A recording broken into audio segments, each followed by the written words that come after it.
Can you guys hear us now? Still no audio? Still muted?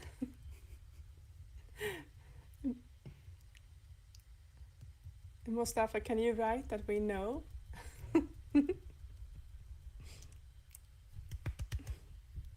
Oh, now you guys can hear us, right?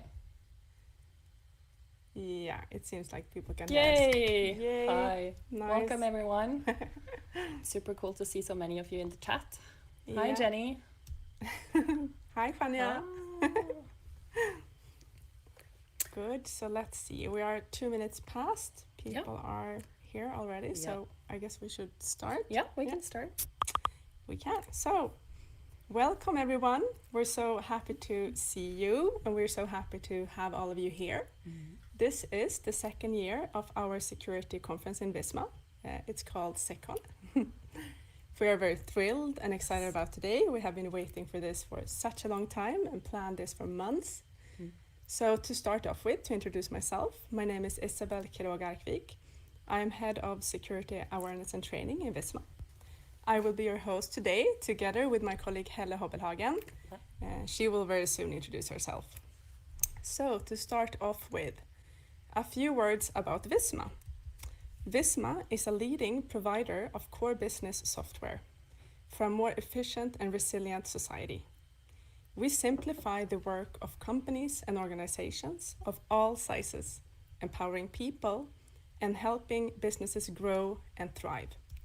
We have over 1 million customers across the Nordics, Benelux, Central and Eastern Europe, Latin America, who share our passion to make progress happen.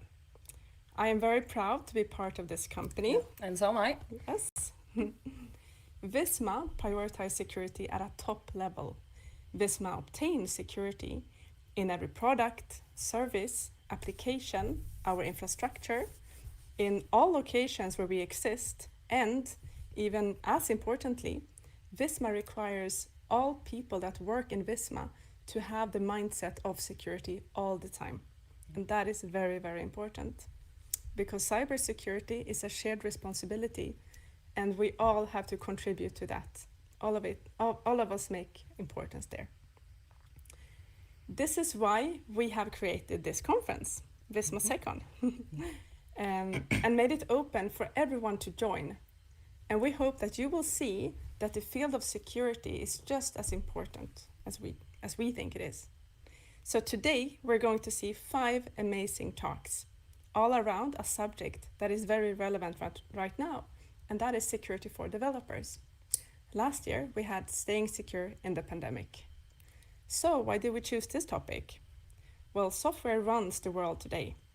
There's a computer in everything we do, and everything is being automated. And that's why we need so much developers. And we really want these developers to have the security mindset, to keep critical parts out of our way and living secure. I want to emphasize that even though you're not a developer, you will still benefit a lot from these talks. Everyone will be able to take something with them from these talks. So you should really stay, even though you're not a developer. Well, now Helle will soon introduce herself, and she will tell us a little bit about the technicalities and also take us through the agenda that we have for today. Yes, can do. Hi everyone, so my name is Helle, and I work with security awareness, communication and training in Visma. And I also have the pleasure of being your host today. First, we will start with some practical information. Each speaker today will hold a pre-recorded presentation. And after the presentation, the speaker will be available for a live Q&A, just like last year for those of you who joined us then. Your questions can be asked in the chat here on the right side, and we will answer them during the discussion after each presentation. So please take the opportunity to ask your questions to our speakers when you have the possibility. And if you're tweeting or if you're on LinkedIn during the conference, please use the hashtag Visma SecCon that you can find in the upper right corner as well. And if you'd like to see this conference again later, it will be recorded and made available on this YouTube channel. So don't forget to like and hit the subscribe button. The agenda for today is very simple. There's only one track, 5 talks, and there's a new talk every 30 minutes, and we'll keep going until 2:30 p.m. Central European Time. The agenda for today can be seen here on the screen or found in detail on our conference website, which also appears on the screen, or you can find it in the video description below. And there you can read more about the speakers and their talks. We are very lucky to have many great speakers with us today, and we are super excited to share with you. So yeah, let's just get started. I'm just going to jump straight to it, since I have the honor of introducing the very first presenter at Visma at the SecCon 2021, and that is our colleague Per Olsson. He's an application security advisor here in Visma, and he's going to take us through the life of a developer in security, since he himself has an extensive background from both worlds, having worked as both a developer and also a security analyst. So let's all welcome Per.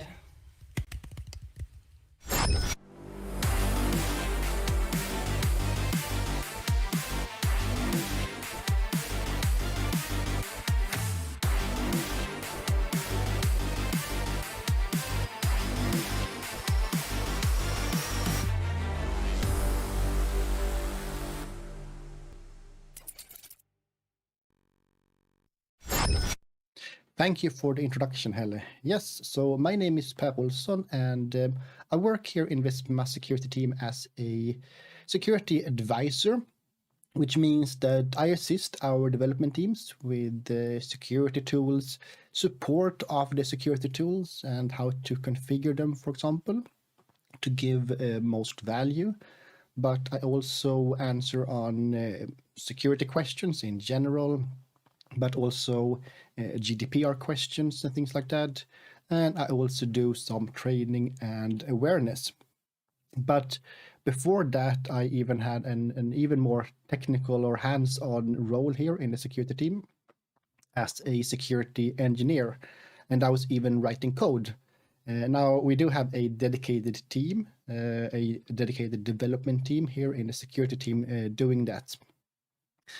And I do this and a lot of other things together with several of the people that you will see here today in Visma Security Conference.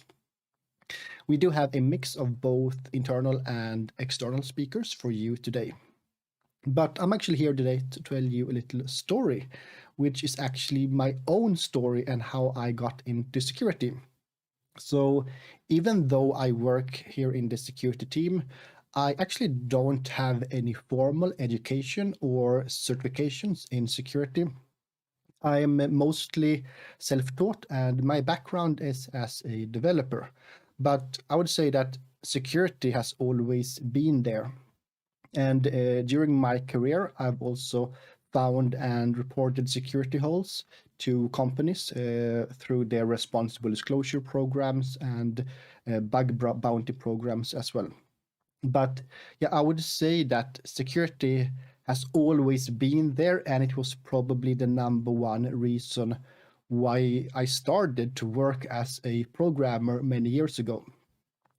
And the story goes something like I didn't trust a piece of software on the internet, and this piece of software, it wasn't open source. So I thought to myself, well, how hard can it be to make this myself? So I started to learn some basic programming in Visual Basic, actually, to replicate the features that I wanted of that software.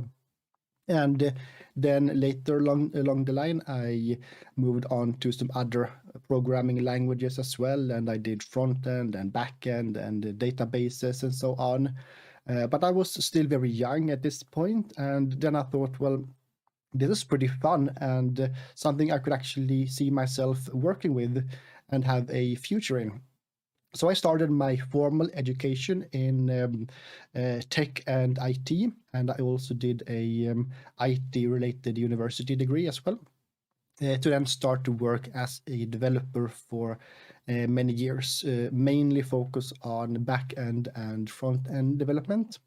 And yes, if someone is wondering about my first program, I was actually able to replicate many of the features that I wanted from the original software that I didn't trust.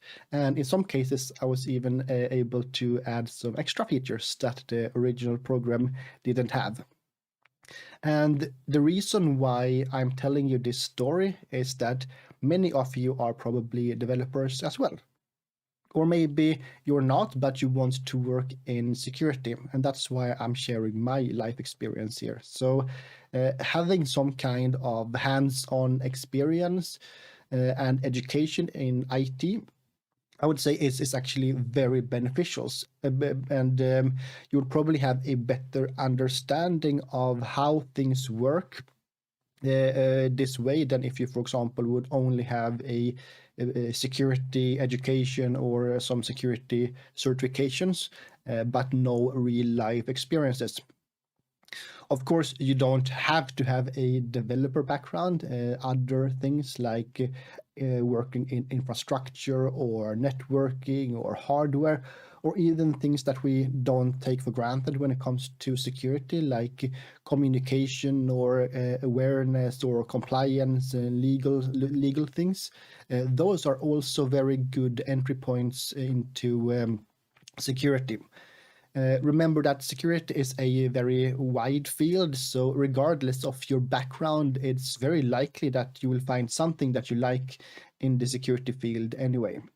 What I mean is that security is often not a field that you would start in, but rather something that you would move into later after you have gained some kind of experience in other fields, whether that is in development or military or legal or marketing or what have you. And it surely will help you also along the way when it comes to security and make things a lot easier if you do have some kind of technology background. For example, you will be able to write some basic automations yourself, and this is often required or at least useful in many areas. And I'm not only talking about security or development here. Of course, there's plenty of infosec jobs where programming isn't necessary, and there's plenty of successful people in the industry as well without coding skills. And you will actually see some of them here during our talk today that doesn't have a developer background. But the fact that there is a lack of coding skills and automation is a limiting factor today in general. And I'm talking about the entire IT sector here. And this makes security a perfect career opportunity to specialize in if you want some new challenges after you have been working, for example, in other tech roles for a few years. You will basically have a perfect background and education, because even if you wanted to go straight to security, you would likely need a higher education anyways. And a more generic education like tech or informatics or as a developer would leave you more options in the future than if you would go straight to security. And I do hope that you will find some of the talks that we have for you today educational and helpful.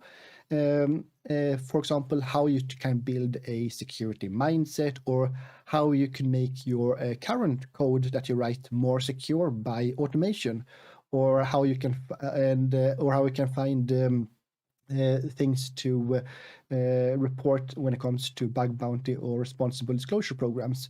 And I do also hope that you will find many of the talks interesting. So please sit back and listen to some of the experience that we will share in security. Thank you.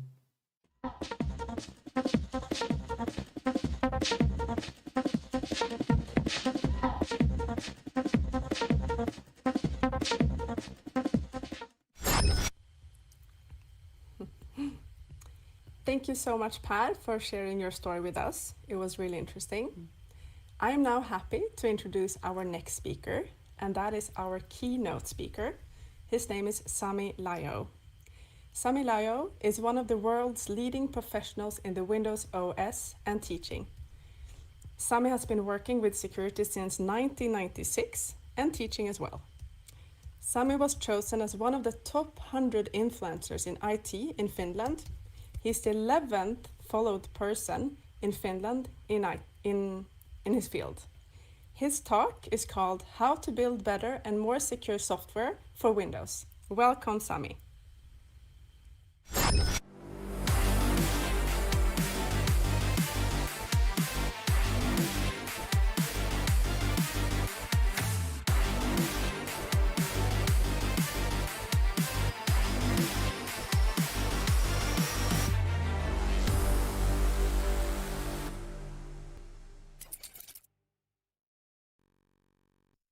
Hey everyone, my name is Sami Laiho and welcome to my session.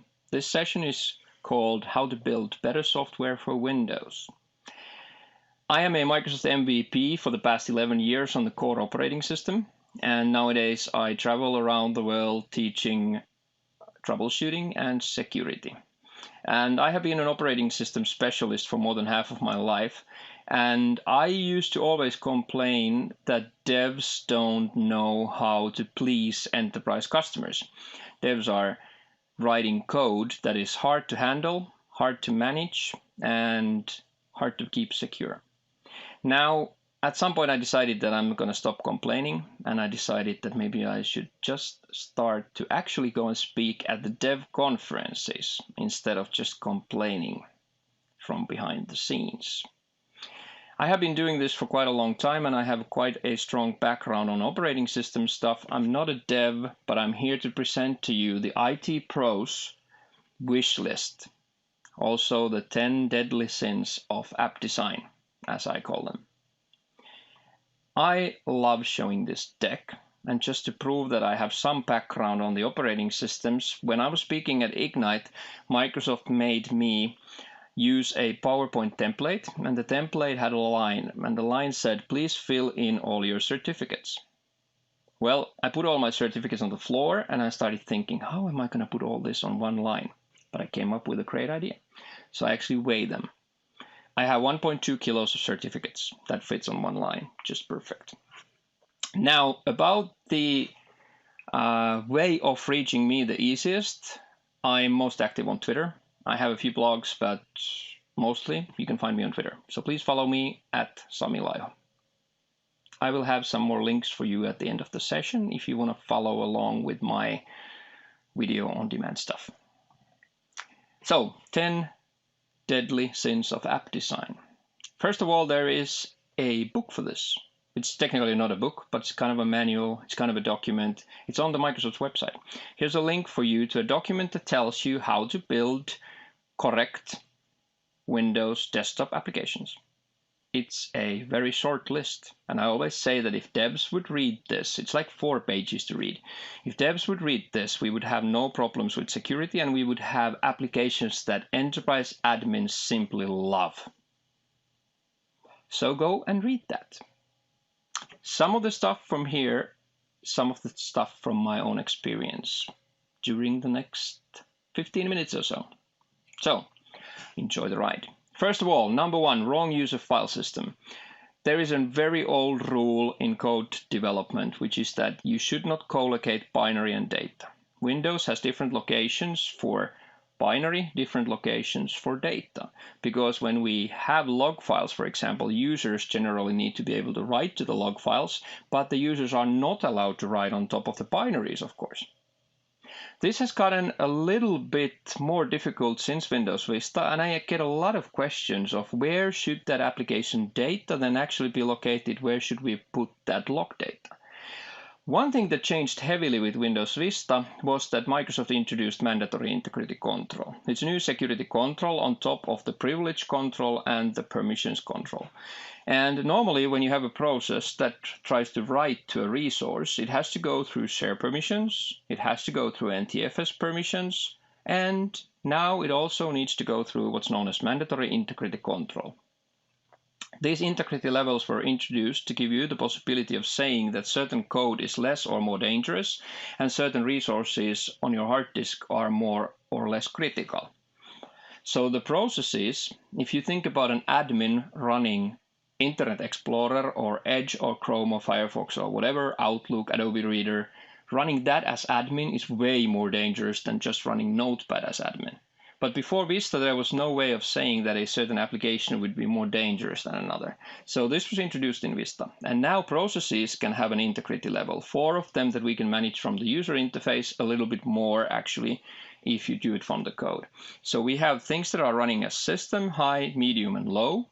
And then we have resources that run as system, high, medium, and low. These actually explain a lot of the things that happen in Windows, but Microsoft just doesn't take usually any time to explain this. So when we take this into account as well, we get to the rules here. So first of all, binary goes to C program files if it's 64-bit. And if it is 32-bit, it goes to C program files x86. Okay? It does not go to C temp. It does not go to C app1. It does absolutely not go to the user's profile.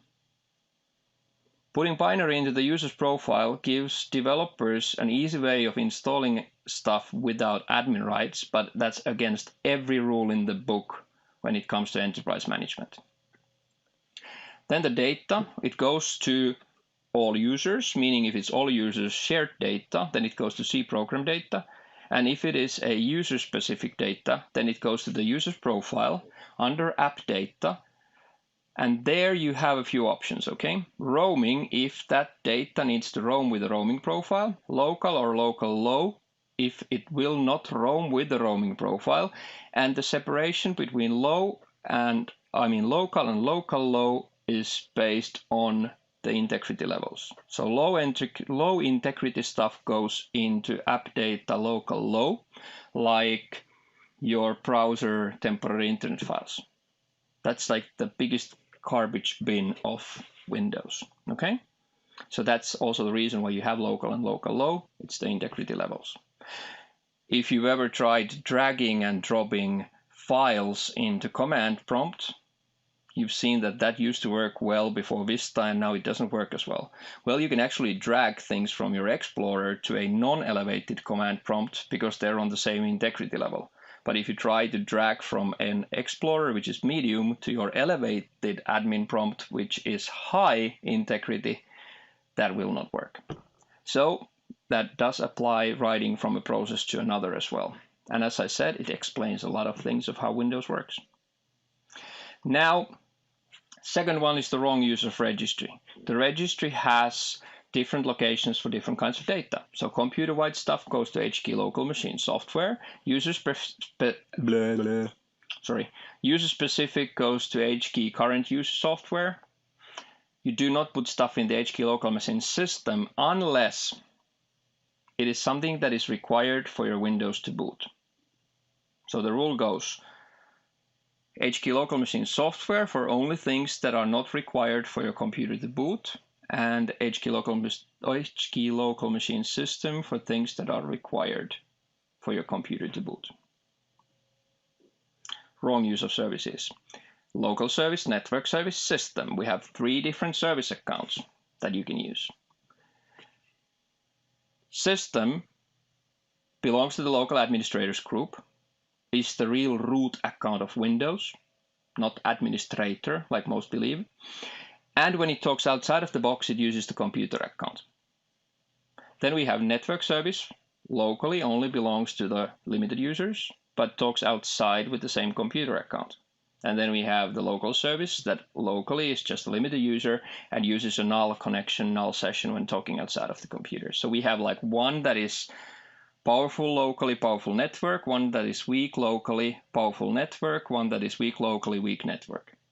Now, if this does not suit your needs, then many times people start adding custom service accounts. Don't. We hate them, okay? Because we have to manage those passwords unless we can use group managed service accounts and stuff like that in Active Directory. But we hate these, okay? People should remember that since Windows Vista, all services are security principles, which means that services can actually also get permissions, okay? So let me just show you an example of this.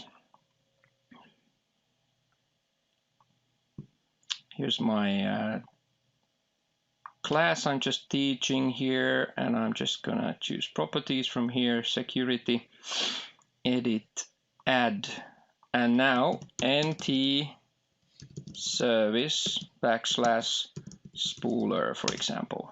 And this gives you the ability to give spooler or deny spooler permissions without adding a separate user account for it.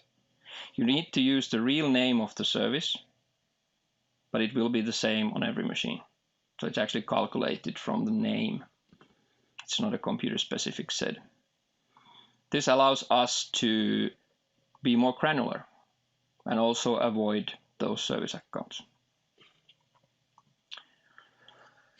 I hear this all the time. Sami, you should know that there are just some certain things in Windows that require admin rights, and I call it bull beep. Okay? You can always develop a device driver.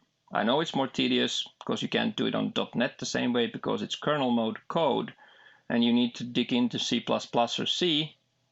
I'm sorry to hear that. That's not my problem really, but I don't want to hear that this app needs admin rights because we're not going to give anyone admin rights. There are certain reasons why we don't do that. Okay? First of all, the book for NT 3.1 back in 1993 says that in Windows there is no security if you're logging on as an admin. Also, if you look at some statistics, okay? So back in year 2015, 85% of critical vulnerabilities against the Microsoft operating system could be mitigated by removing admin rights. Today we have 1 million pieces of malware found per day, which only like 95% of will only appear once. We can't do the old reactive stuff. We actually have to be proactive.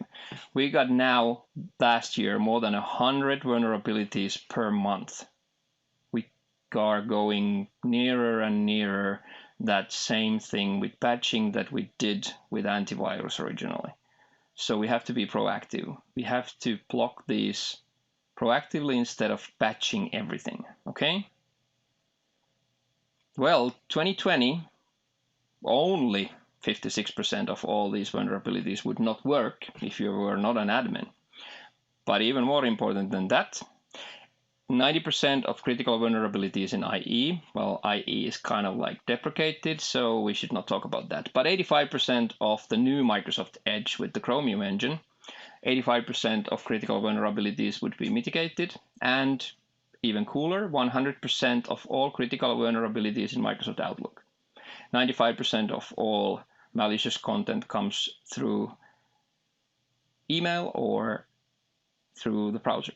So if we can block almost every single vulnerability from those sources by not being an admin, trust me, we're not going to give you admin rights. We're not going to accept the fact that you tell us that we need admin because of your app. So just stop doing that, okay? Case of shitometer. Well, what is shitometer? Well, shitometer means that I use a tool from sysinternals called Process Monitor. Let's just launch Procmon here. And with Procmon, I prove my friends many times that I don't want to have admin rights. Not that I should not have it, but I honestly don't want to have it. So I'm going to start monitoring for anything that says access is denied. I'm not an admin on my machine. I haven't been one since 2002. And what I have here is what I call the shitometer, because it'll show me everything that failed. Basically, it shows me all the garbage that didn't end up on my hard disk or registry because I am limiting my own privileges by not being an admin. I have a customer with almost 30,000 computers. They have, after removing admin rights from their end users, they have 65% less reinstallations. I have a customer in Switzerland that has more than 10,000 computers and they have 75% less tickets. I have a Finnish customer with 140 devs and none of them have admin rights and everyone is happy with their work. So one thing to add, don't forget your SSDs. The less you write to your SSDs, the longer they live. Okay? Not having an MSI. Currently MSI or MSI-X Those are the only things we accept for installing apps in an enterprise. Don't give us a setup.exe with different parameters. We couldn't care less. We need an MSI package that we can deliver through Microsoft Endpoint Manager, also known as SCCM, or Intune. Bad uninstallers. Make sure that when you uninstall the app, it actually cleans after itself. There are certain things that really mess up the operating system, and then we remove them and they leave the mess behind. Sometimes it's even more important than some other times because, for example, when you install things like Visual Studio 2015, it installs 110,000 registry values. So it's not nice if they don't clean up properly, okay? Incorrect use of multimedia processes. Windows allows you to choose your application to be a multimedia process. And people think it just makes your application react faster. But they also forget that it can take our battery life down. So what you can do is you can lower the timer interval of Windows from the default 15.6 milliseconds down to even half a millisecond. And when Windows normally works in this calm pace, and when it has some time to rest, it takes a rest, then you see an option saying, I want my app to react 15 times faster. But what they don't understand is that even without admin rights, they can actually change that value when you launch the app, but it affects the whole CPU, which means basically that after that, your CPU starts going like this,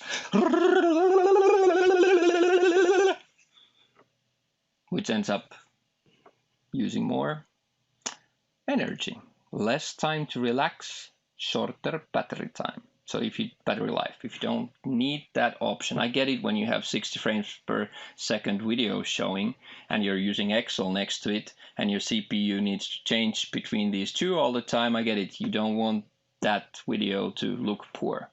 But if you don't need it, like for example, Google Chrome did at some point where Google Chrome said that they are 15 times faster than IE, but they forgot to mention that even IE would be 15 times faster as long as you run Chrome in the background. That gets me slightly pissed, okay? I have a really bad case of a PDF creator as well. So I have a PDF creator on my computer, and I had to kind of just disable it because it installs a PDF printer that takes down the timer. I have a tool called Snagit that does it as well because it captures screenshots. And I kind of get it, like you're trying to get a very fast snapshot of the screen. So I kind of get it like that. It has to react very fast. It's like the shutter speed of a camera. In a way, I kind of get it. What about my PDF printer? I'm not trying to print paper. I'm not trying to print PDFs of flying objects. There's absolutely no reason for it to have it. But if I take it out, I have more battery life. People seem to hate the modern stuff. Well, don't hate the modern stuff itself. I mean, they are in many ways way easier for us to manage because they're isolated way better. So the modern apps starting with Windows 8, which then became universal apps, and now the technology is going forward with MSIX, allows us to have even more control than we had with the integrity levels. I mentioned the integrity levels, but if you get to the same level of integrity, then you don't have any borders in between, which means that Windows can't control connections from app to another or from apps to different resources. Now, we already in Vista got services to be security principles, but now we can make apps be security principles because when these app containers are used, they have SIDs, which means we can put access control in between of the apps saying that the calculator cannot talk to Angry Birds, or we can also say that only certain apps can connect to our devices. Windows is an old operating system and these need to be done supporting the old stuff. Windows can't break compatibility, trust me. We can still run code from 1990s without any emulation. There's a straight quote from Microsoft and it says that there is no roadmap for app V that doesn't end up in MSIX. The same goal for all the other development or the other packaging that we have, which means you should really invest in looking into MSIX. Management tools misunderstood. Do not build apps that require us to RDP into a server. RDP, since Windows 2000, is marked as a remote desktop protocol, has 2 sessions for every server for emergency purposes only. We don't want to do that. We want to manage everything from a privileged access workstation or from Windows Admin Center. Don't build software that needs me to log on with RDP. RDP, we say, stands for Ransomware Deployment Protocol. Not ready for allow listing. So allow listing meaning that we are now controlling all the binary that runs. We used to do antivirus as reactive. Now we change to things like app locker where we want to list the good things. So for that, we have quite a lot of rules. First of all, do not touch the access control lists of program files in Windows. That's the biggest thing for making me hate you, because it messes up the whole app locker concept and makes it insecure. Plus, it's against all the rules.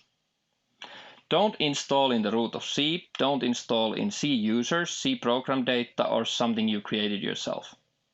That binary needs to go to program files and program files x86. That means it requires admin rights to install it. Yes, it's an enterprise app. That's how we do it. All binary needs to be signed, including DLLs. Do not expect us to accept only signed executables, because we control DLLs as well. So we need you to sign all your binary. If you're delivering scripts, those scripts included. And of course, you sign them with a trusted certificate so that we don't have to add any certificates into the trusted store. Teams and Slack were good examples of this in the beginning. They started putting things into the user's profile, which means we can't allow that location because people can change the binary. They did not sign all the binary, so we couldn't do publisher rules, and they updated themselves, so we couldn't use hash rules. Now, do not create binaries on the fly unless you're signing them with the same certificate that you used for code signing your other code. What we hate the most is you pushing an executable into the temp folder and then it disappears, because we see it in the logs and then we can't catch it and whitelist it. Just don't do that, okay?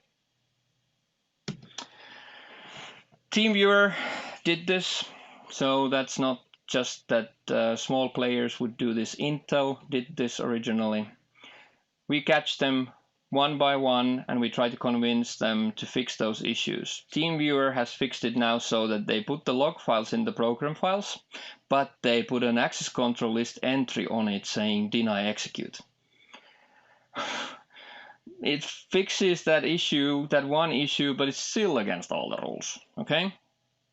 So just make sure that you listen to the first rule I said. Always separate binary from data. Sorry if I insulted anyone. Use this information for good, not evil, like Mark Minasi always said. It was a pleasure. If you want to see more of my stuff, here's some codes for you. Follow me on Twitter. Send me an email if you need anything. I have a few sessions on Plural side, and I have my own dojo where you can get free 30-day access with that code, and you can subscribe to a newsletter. Thanks for having me, and enjoy the rest of the show.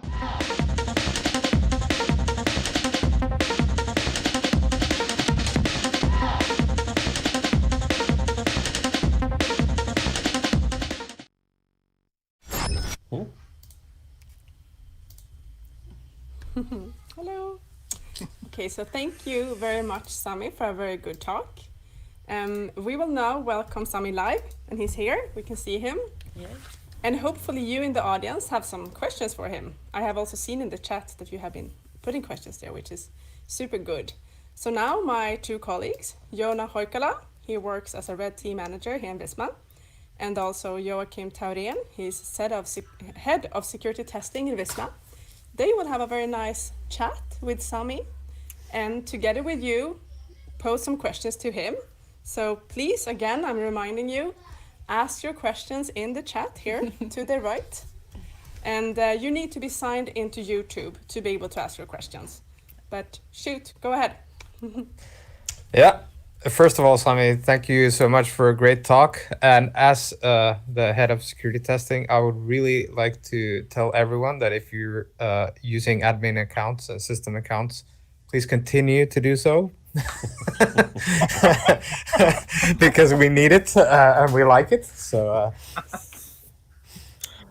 Great thought. yeah. I kind of just wanted to debunk everything you said in our favor. Yeah, absolutely. Yeah, thanks for the great talk. That was really impressive amount of bits of information in a short amount of time. So thanks. But I'll start with the questions here. The first one. With the best practices and new features in the underlying frameworks, operating system itself, and the ecosystem, they are like a one thing, and in the perfect world they would be used in their full potential. And kind of talking about them, they paint this kind of beautiful but false picture of the state of software and the state of software security today. However, that said, what do you see as the most impactful feature or a programming software development practice that has been widely adopted by the software developers within the last 5 years, let's say? What has been the most impactful development in this Windows software development security-wise? Well, security-wise, of course, the most important feature or most important development happened a bit let's say a longer time ago. And the good thing about using everything on top of .NET is, of course, that .NET was developed for making it easier for developers to build software that is secure. That's a little bit that has a little bit two sides to it. So the good thing about .NET is that it does garbage collection and it does memory management and it does security very well. It runs only on user mode, which gives it very limited access to the operating system, so it keeps it relatively clear or clean and secure. The problem with this, of course, is that it's really difficult to find devs currently that are good at troubleshooting performance issues, because there's not so much, they don't have to touch the operating system itself that much, and also troubleshooting in general. So everything is a lot easier now to develop with, and it's of course, for a admin side, .NET was kind of like Java. It was supposed to make my life easier because we can just run the app on any kind of a platform. But as .NET is not cumulative, it means that we have a huge amount of patching to do. So we have multiple versions of .NET sitting on the same operating system. I have sold one software myself. I developed a software for our capital city of Helsinki for one-time admin access. I built a proof of concept on it, and then I spent 18 months building that proof of concept, and then I hired a professional dev to develop the same thing in a more modern language than my own, which I won't even mention here. But he built it in 18 hours. So what took me 18 months took him 18 hours. So of course things are a lot easier. But on the other hand, his first question when I told him that I know what we need for this big environment with like 35,000 clients. We need an easy way to deploy it, and that would have been an MSI package. And then the first question from the dev was, which .NET version do you want it to run on? And I was faced with the question of choosing whether I prefer my customers to have everything easy on Windows 7 or everything easy on Windows 10. because if I choose the higher level of .NET, then it'll run on Windows 10 without any hiccups. There's no prerequisites for installations. But if I choose, then Windows 7 needs to install the newer .NET.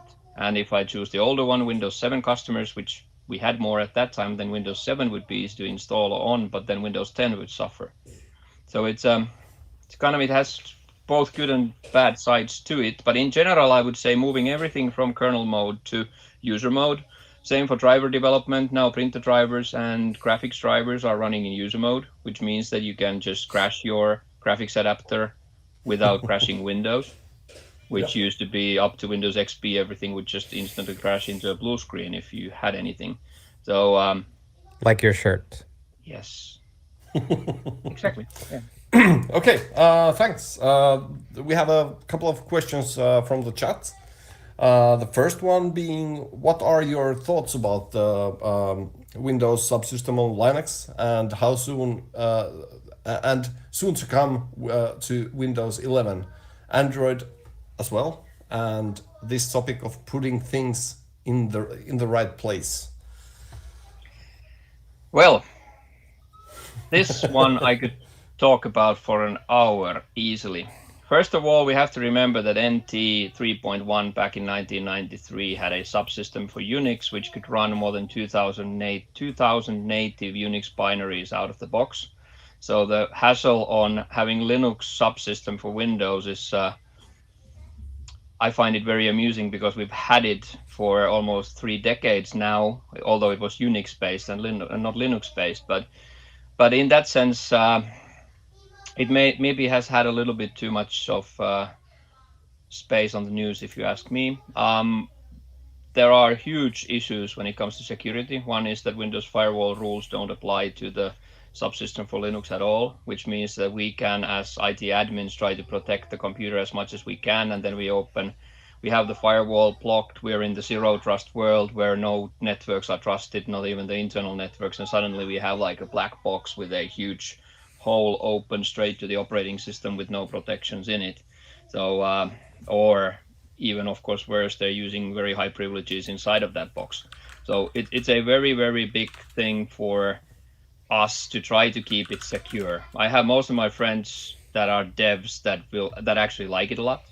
So I'm happy to please, but it's a very, very big thing when it comes to security. It's like running a virtual machine inside of Windows, which is just straight connected to the network adapter with no protections in it. So it's a hassle. I mean, to be honest, well, if we take this to Windows 11 and think about another version of Linux, Android, then Android, that's not that big of a deal, as we're still running Android apps, like we're currently running universal apps for Windows, or we're running iOS apps on iOS.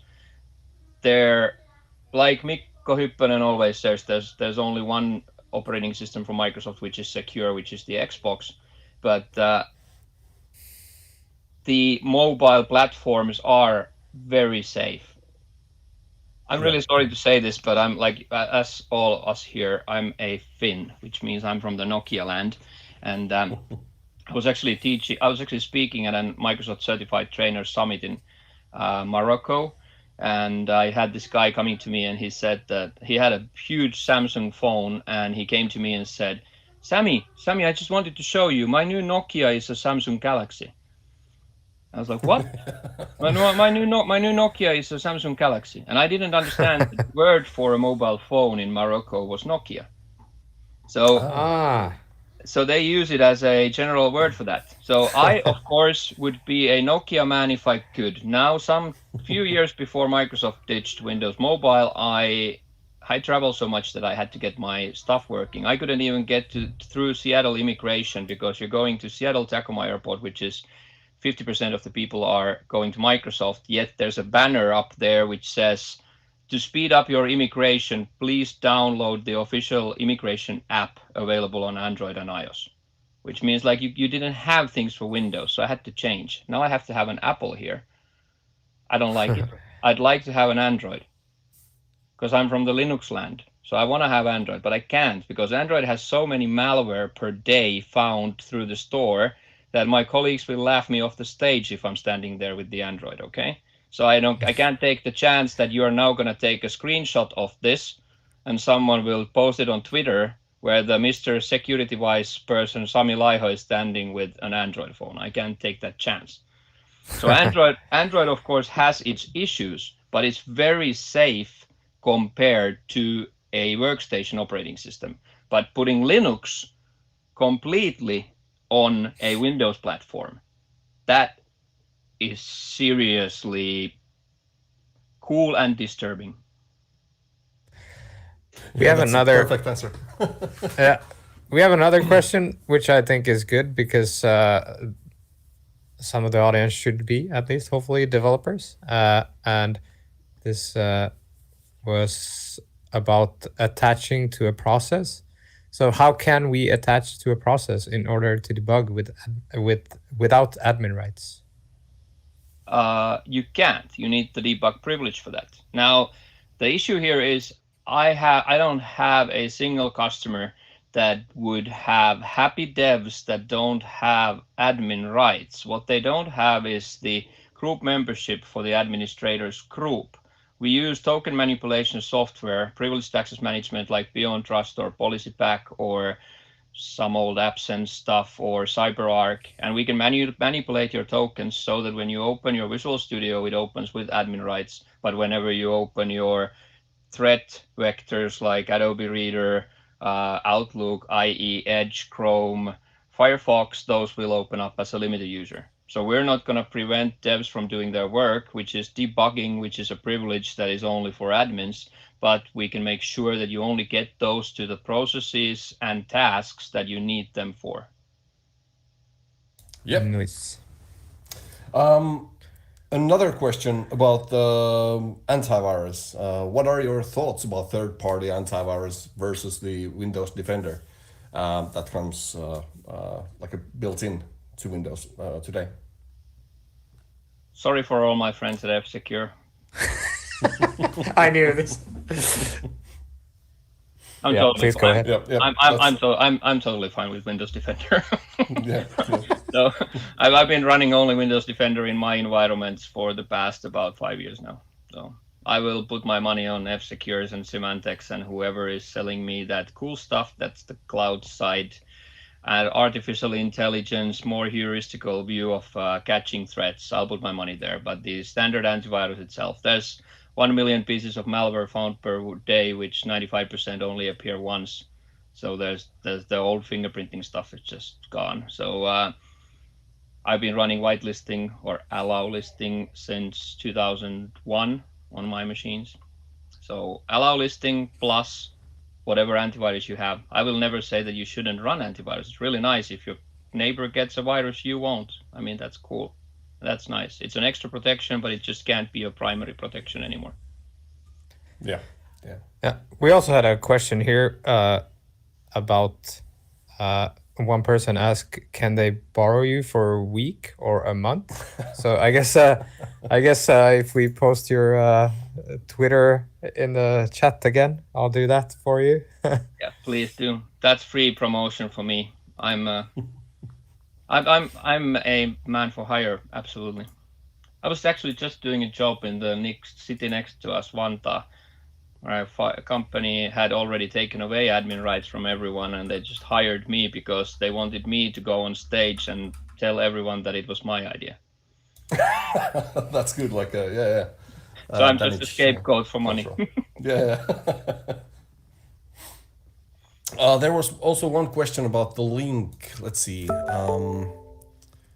Yeah, the link of in your presentation, the first slide. Yeah, I know. That's a difficult one because it's a long one. So I can post that on my Twitter after this. Easily. Okay, yeah. So check Sami's Twitter after this for that link. And then there was a question about what's the enterprise best practice for application to add binaries to the path? Add binaries to the path. If you mean that you want to add, if you want to change the path, I mean... Or adding binaries to the path. So if you're installing something into program files or something like that. So how do you do it? What's the best practice? I think you mentioned in your presentation that you need admin rights to install something. So installations are, now this is the difference between the home user world and the enterprises. This is actually the biggest difference there. I get it from every dev's perspective. Your job is to make your app as easy to install as possible. And that's fine with the home users, okay? So let their admins, they don't have anyone to call for a service desk help, so they're installing everything themselves and they need to be admins. That's why Windows's root account is not the administrator anymore. It's the system account. Because the only way for stopping home users from harming their own computers is to actually remove the rights from the admins, because they are admins. They don't have a service desk. But us in enterprises, we do.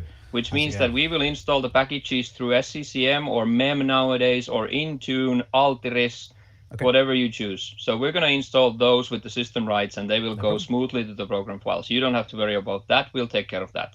But the end users cannot. I mean, if I would make an allow list for a company to protect its program files, if I give you admin rights, my list will be 1,800 lines long, because I have to list every binary. But with the principle of least privilege, I'm going to say allow everything from program files, and then I'll just make sure that the end users can't put anything in there. But it has to go through management. Plus, we block shadow IT, plus 2 most important controls of the Center for Internet Security, CIS. Number 1 today is up-to-date hardware inventory. Up-to-date software inventory is number 2. And honestly, if you have admin rights, then you get the inventory up and running today, and in 15 minutes it's gone. Yeah. So, So one last question. This is the previous session, right? Let's see. Or this is the discussion. Do you want to ask? That's okay, I'll ask. What out of that 1 point is this something discussion plus kilograms of Q&A for the certificates previous that you session? have, which one is your favorite? Actually, I was cheating a little bit. The favorite one is in the middle. That was actually a bowling chart. Got it. Okay.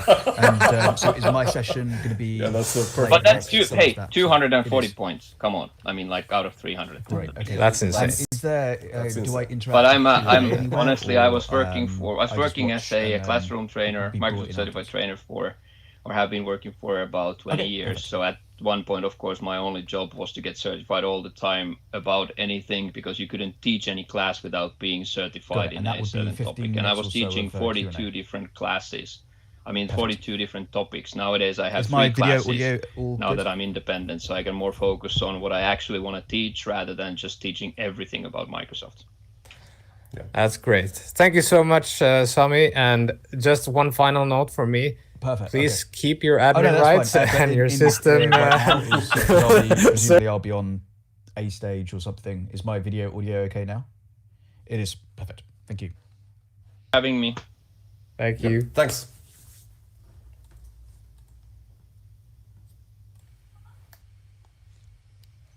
Yes.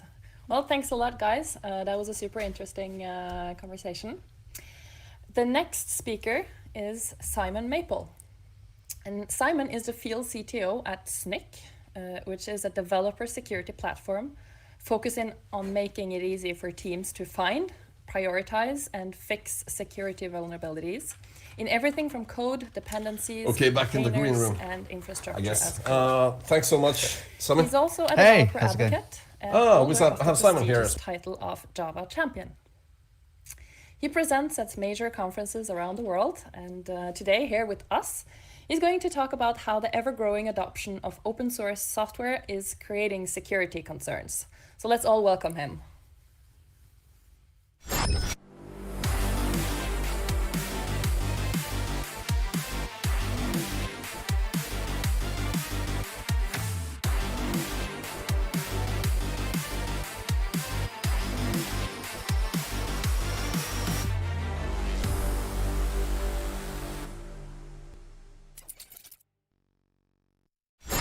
Hello, everyone, and thank you for joining this session. Software supply chain risks, are we forever doomed? My name is Simon Maple. I'm the field CTO here at SNIC, and looking forward to giving this session. Thank you very much for the invite to the Visma Security Conference.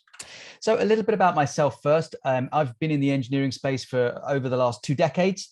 and very much on the Java side, doing a lot in the community with the virtual Java user group, the London Jug, and also groups like DevSecCon to promote developer security.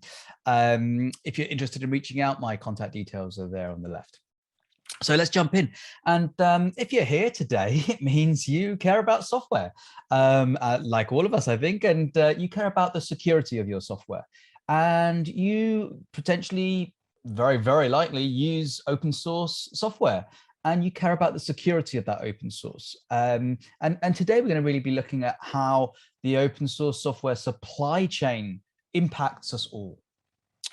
So let's take a moment to reflect on this picture and take a moment to think about what comes to mind when you look at this photograph. And well, for me, I mean, I'm wondering if it's a futuristic outlook of the world. And in recent times, we know the challenges of remote learning and remote tuition. Perhaps this is a great opportunity to use IoT and robotics and ways for our children to learn more.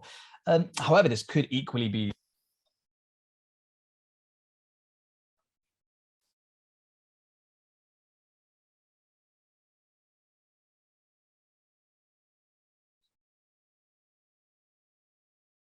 where does it get it from? Can this upstream source be compromised? What might happen if it did get compromised? Perhaps someone could hack in, watch the video feed, talk to my child. There are a number of things that come to mind in this.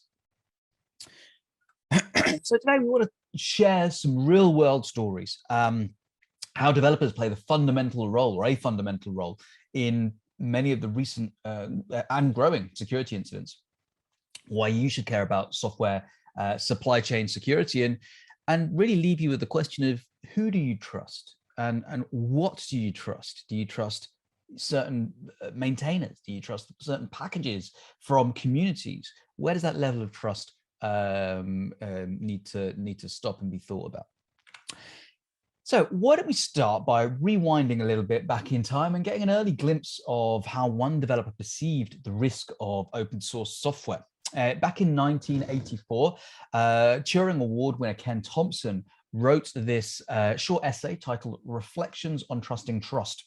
And in it, he describes how he added a backdoor to the login program of Unix and went further to continue to add a backdoor into the C compiler, as well as the compiler to that C compiler. And in this revelation of how software can be taught to learn specific traits and pass them on to their spawns, he talks about how software can remain without a trace of a Trojan horse or effectively by the risk of or danger of trusting code that we didn't entirely create ourselves. And when we even say that, when we think about trusting code that we didn't entirely create ourselves, well, that goes from the application code to the libraries it uses, to the compiler, to the assembler, to the CPU. Where are the lines drawn? Now, as we learned from Thompson's Trojan horse story, that, as I mentioned, dates back from 1984, developers have been targeted as a vehicle to distribute malware and backdoors for a long time now. And we're going to explore some of those recent events, and starting off with abandoned packages. And when we think about abandoned packages, here's an example from some findings that an academic research paper published a couple of years ago, which investigated the properties of language-based software ecosystems and found that 61% of open source packages on NPM are abandoned based on the fact that they hadn't received any releases in the prior 12 months. That's almost 2/3 of open source libraries on NPM abandoned. That's really, really scary. Why is it scary? Well, let's take a look at what could happen to an abandoned library. And what we're looking at here is an incident that happened a few years back involving a package called Event Stream. This was the first, and this is the first time I would say that the NPM ecosystem witnessed its first high impact, very surgical attack based that target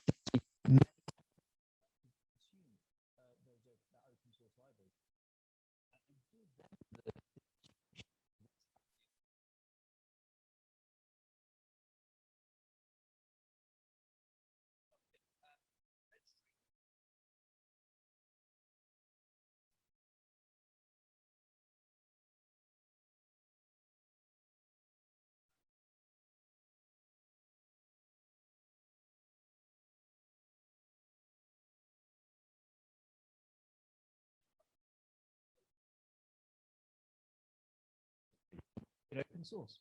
And they contributed code and several pull requests, genuine pull requests, which benefited that library. Those were merged, and they then created a pull request which introduced another dependency, and this is the flat map stream dependency. At the time, it was a valid library, didn't have any malicious code in there at all.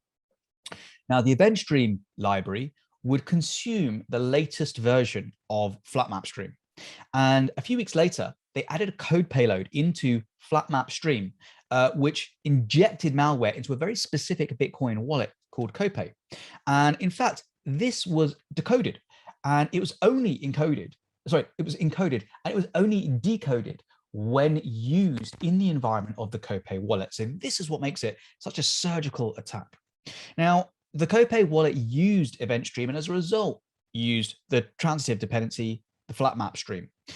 This went unnoticed for 3 months, almost 3 months, and the Copay wallet application released 2 versions which used the malicious version of the flat map stream library. That included the malware as well. So, as if it could never happen again, as if this, we didn't learn anything from this attack. 1 year later, the exact same attack happened, and we'll see exactly how accurate this or how similar this attack was with the Electron Native Notify package. So what happened? Well, at a time, the Electron Native Notify package at version 1.15 was not malicious. It was just a package that did some stuff, nothing that any maintainer, open source contributor would look at it suspiciously. A user adds it to EasyDex GUI. This is a package. EasyDex GUI is a package that the Agama crypto wallet used, and at that point there was no malicious code being used by the Agama or being consumed by the Agama wallet. However, in version 1.16 of the Electron Native Notify, some malicious code was added in, which, as a result of that connection with EasyDex, which the Agama crypto wallet was built upon, that was then consumed with the most recent builds, and as a result, a very targeted attack again to the Agama wallet was made possible through a very, very similar approach. So one of the things that we need to think about is not just to rely on our dev teams being careful about the dependencies they pull in, but we also need to have that same reliance on the maintainers of the direct dependencies and transitive dependencies for the libraries that they pull in as well. How do we maintain? How do we rely on those maintainers to uphold the same standards? Because those are the dependencies that they pull in that are eventually coming in to our libraries, our applications. So what about the tooling that we use to develop our applications? Well, how much thought are we giving to the security of our infrastructure, our development infrastructure? Resources potentially like cloud instances or staging environments or the build tools, the CI tooling. Let's take a look at a specific example around the Visual Studio Code IDE. Now, a security researcher back in January of 2021 broke into the VS Code GitHub repository, essentially providing them with capabilities of making code modifications. So imagine that, a developer using a very, very popular IDE by Microsoft, which could potentially have malicious code in it that you are then writing your application code, your sensitive data. It's quite frightening. So let's look at what happened. Well, it was a command injection flaw that was made possible as an attack vector because of a flawed regular expression. And so this resulted in the researcher, by opening a new pull request, being able to execute code that the VS Code CI scripts was running without any authorization or any authentication checks being made. This essentially allowed the security researcher to have a remote reverse shell on the CI server, and as a result, being able to gain push or write access to the repository source code. So pretty frightening. And fortunately for us, it was a security response. It was a security researcher who was responsible enough to report this flaw to Microsoft so they can fix it before a malicious actor could exploit it. Let's take a look at a library now and jump into a very, very popular Markdown library called Marked in the JavaScript and Node ecosystem. And we'll take a look at how maintainers respond to vulnerabilities being reported.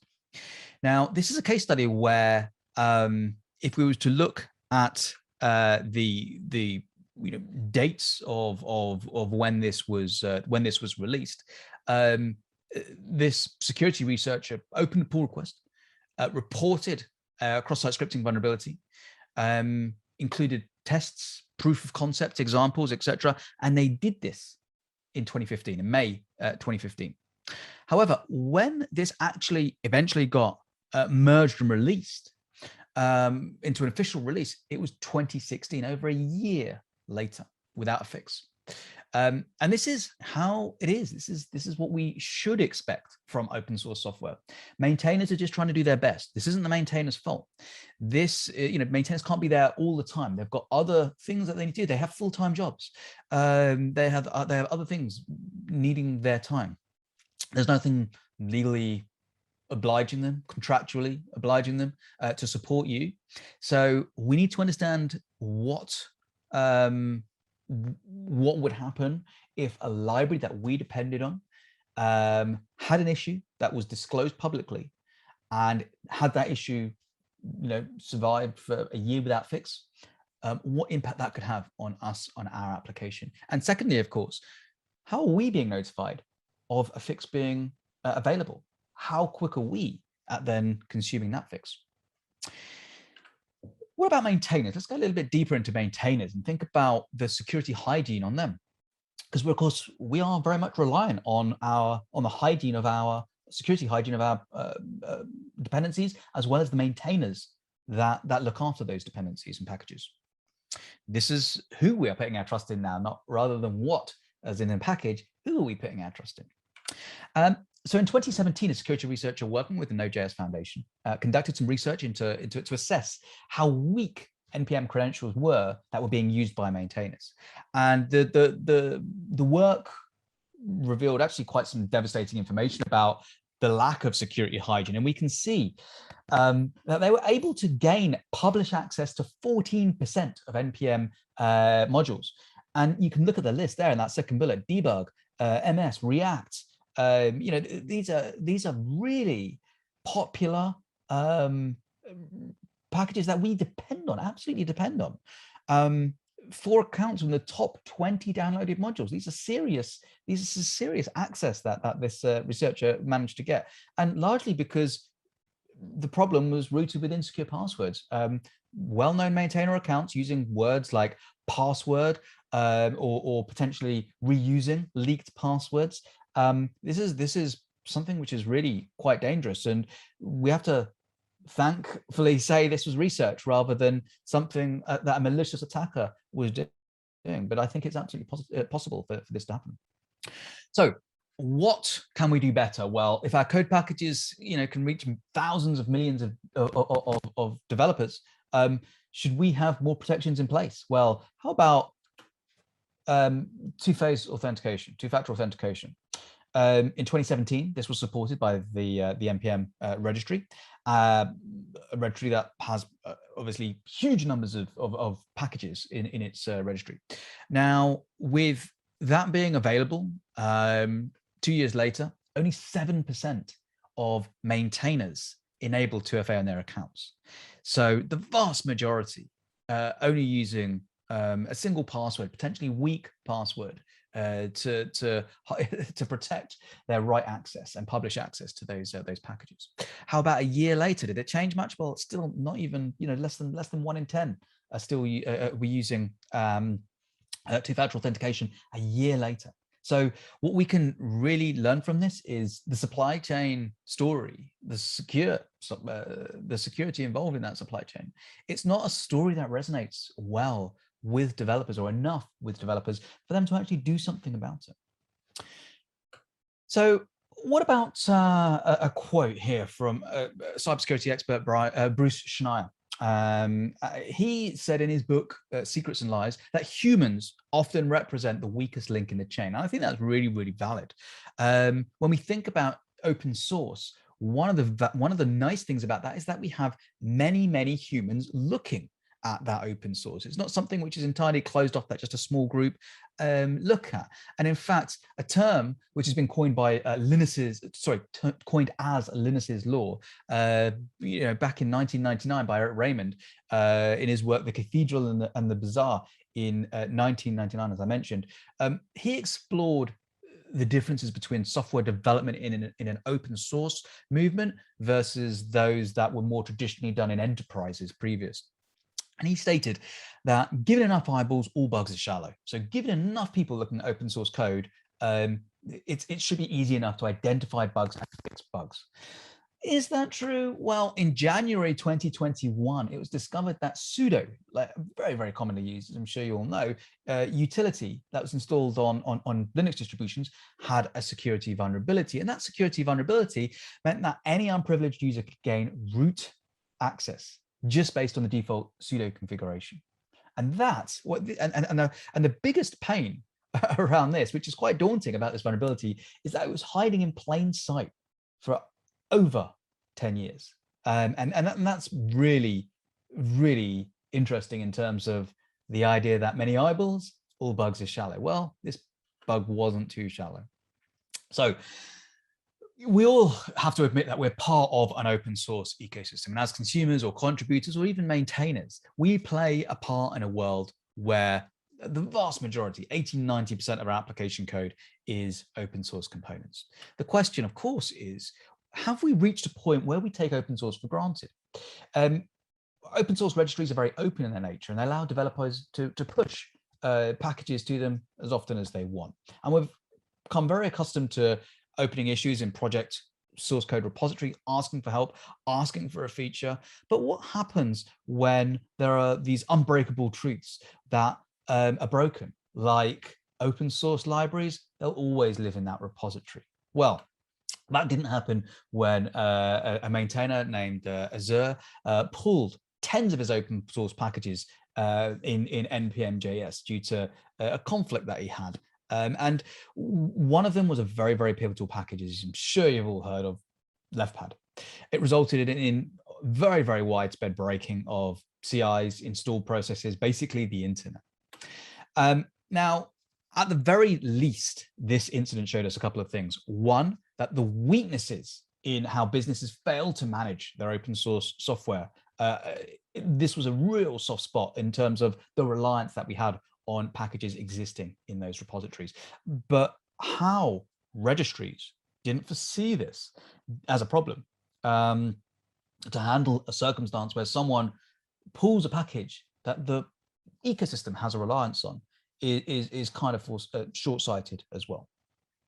So what kind of malicious activities and assets can we track back to the ecosystems? Well, obviously there's malicious code that can be added in to disrupt the ecosystem, perhaps a typo squatting mistake, perhaps a dependency, as we mentioned previously, that was nested in a dependency graph, which someone plants with malicious content in.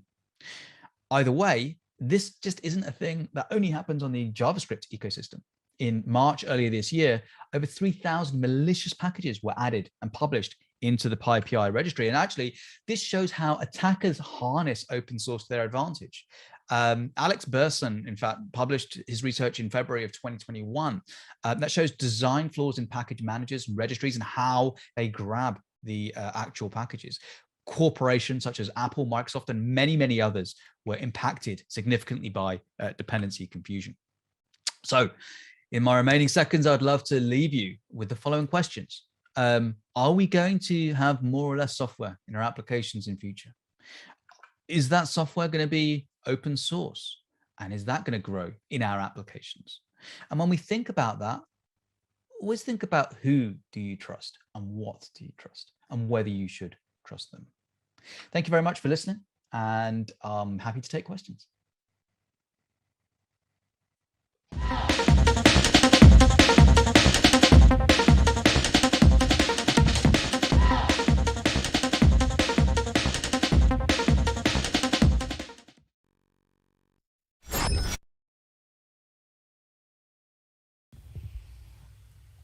Yeah, so now we have the panel again. We look so much forward to it. So just go ahead. All right. Thank you. That was our cue, apparently. Yeah, okay, cool. Thank you, Simon, for the talk. It was a Thank good you. talk. No, pleasure. It was a pleasure to give it. So thank you very much. Yeah, there's so much going on in the kind of actual like a software development when it comes to the dependencies, the huge like dependency trees there are, and so on and so forth, because of the amount of modules or different building bricks in the current modern software. So we have a couple of questions here. Do you have something, Joachim, before we jump into the questions themselves? No, I was going to ask one of the questions, but you go ahead. No. Yeah, I'll do it because I have a prequel question for that. So, even though the prequels never happened, looking at your kind of Star Wars. the prequels are never as good. So we'll see how this question is, shall we? Yeah. Okay. So I'm basically an open source developer myself. And from the open source maintainer side, many of these things, kind of when it comes to the maintenance or building new features for the software, they look quite different from the kind of end users or enterprises perspective. Mm-hmm. So software developers and and the companies, the downstream users are borderline demanding new features, stuff like that development to the software, and they are rarely contributing back in terms of raw code, documentation, or like a monetary support or whatever. And to link it back to the trust question there. Currently, a lot of trust is placed on these kind of uncompensated and overworked individuals around the world. Do you see any way to kind of change this in a way where or do you think the company should take more responsibility over the whole dependency chain, building stuff by themselves, or something like that? Because yeah. So I think ultimately, it's a really good description of it, and I think ultimately one of the things that we have to kind of like accept is for enterprises to be depending on so many libraries and packages and expecting those and having a reliance on those, not just to be functional through integration tests and good quality, but to actually expect other things like the security to be of high hygiene across the maintainers, or for vulnerabilities when they're identified to be fixed straight away, released straight away. Similarly, for downstream dependencies, for those to be upgraded in the build process and things like that. I think it's unreasonable to expect that of maintainers. Maintainers, as you, I, and others, we have plenty of other things that we need to do, plenty of other jobs that we're actually paid for. And I think to expect the maintainers to just drop everything and go and do that is unreasonable. And unfortunately, it's almost a broken system effectively when companies and enterprises consume from an open source environment, but never actually contribute back. And in fact, one thing that we do at Sneak is for very many libraries, we as security research teams actually do very often help with some of the fixes and things like that with some packages, and we work with maintainers on many different vulnerabilities. So I think this isn't something that any one group, any one company can solve. This is almost effectively a broken state that it requires enterprises to invest individuals and teams to actually support and contribute back into open source contributions, either through compensation or actually providing help themselves. Although we saw with the Marked case, even a pull request sometimes with actual tests, actual fixes, actual POCs, even something like that potentially takes time. So it's not just about cost here, it's about finding time. It's a problem that I don't think is necessarily going to be fixed soon, And I think it's something that the entire industry needs to address rather than just certain companies or certain individuals. So yeah, in my opinion, the ecosystem, the way at which it's being used is broken. And I don't see anything short term that's necessarily going to fix that. It's a mindset change across our industry that's going to fix that. Yeah, thanks. I have kind of a follow-up question for that, because Alex in the chat was asking, could Snook play a role in highlighting known but unresolved problems in open source software to its user? A maintainer may not have time, but if 2,000 enterprises depend on the component, lots could make appear if they knew. Yeah, it's a really interesting question. That we've done a lot of work in terms of understanding where how much our security teams and can kind of should and can kind of like work in those environments. We do some work in terms of, like I mentioned, like Lodash is a great example. We work with one of the maintainers there, John, in terms of actually identifying and working on fixes. And we also, for example, whereby let's say Lodash is a good example, is a transitive dependency that that has made a release, but other libraries aren't consuming that newly released version. So there's a broken path to the fixed version. What we very often do there is we provide patches that can effectively maintain the current version set of your dependency graph there, but patch or backport effectively as a patch that dependency graph. So we kind of like work somewhat to fix those. It's an interesting question. It's definitely one that we've thought about, but it's one of these things is that it takes a lot of we'd need to hire a team effectively to do that. So it's not an area that we've done yet, but it's definitely an area that we've thought about and discussed internally. Yeah, thanks. That would kind of be a completely kind of new approach of acting as a basically like a router. Yeah, and it's hard for one company to scale up to fix an ecosystem, absolutely. right? So it needs the problem exists at a deeper level. But yeah, I think it's a good example of what could actually lead to a foundation helping to do that or something like that, perhaps. Yeah, and then I think sorry. Please. Yeah, sorry. I was thinking of asking kind of like the last and really important question here, which is on many people's mind probably, and also it just jumped into the chat. Is that Star Wars Lego behind you? Go on, what's the question? Yeah, is that Star Wars Lego behind you or not? It is Star Wars Lego. It's from the Rebellion. Well, from both the Empire and the Rebellion. But it's not Lego.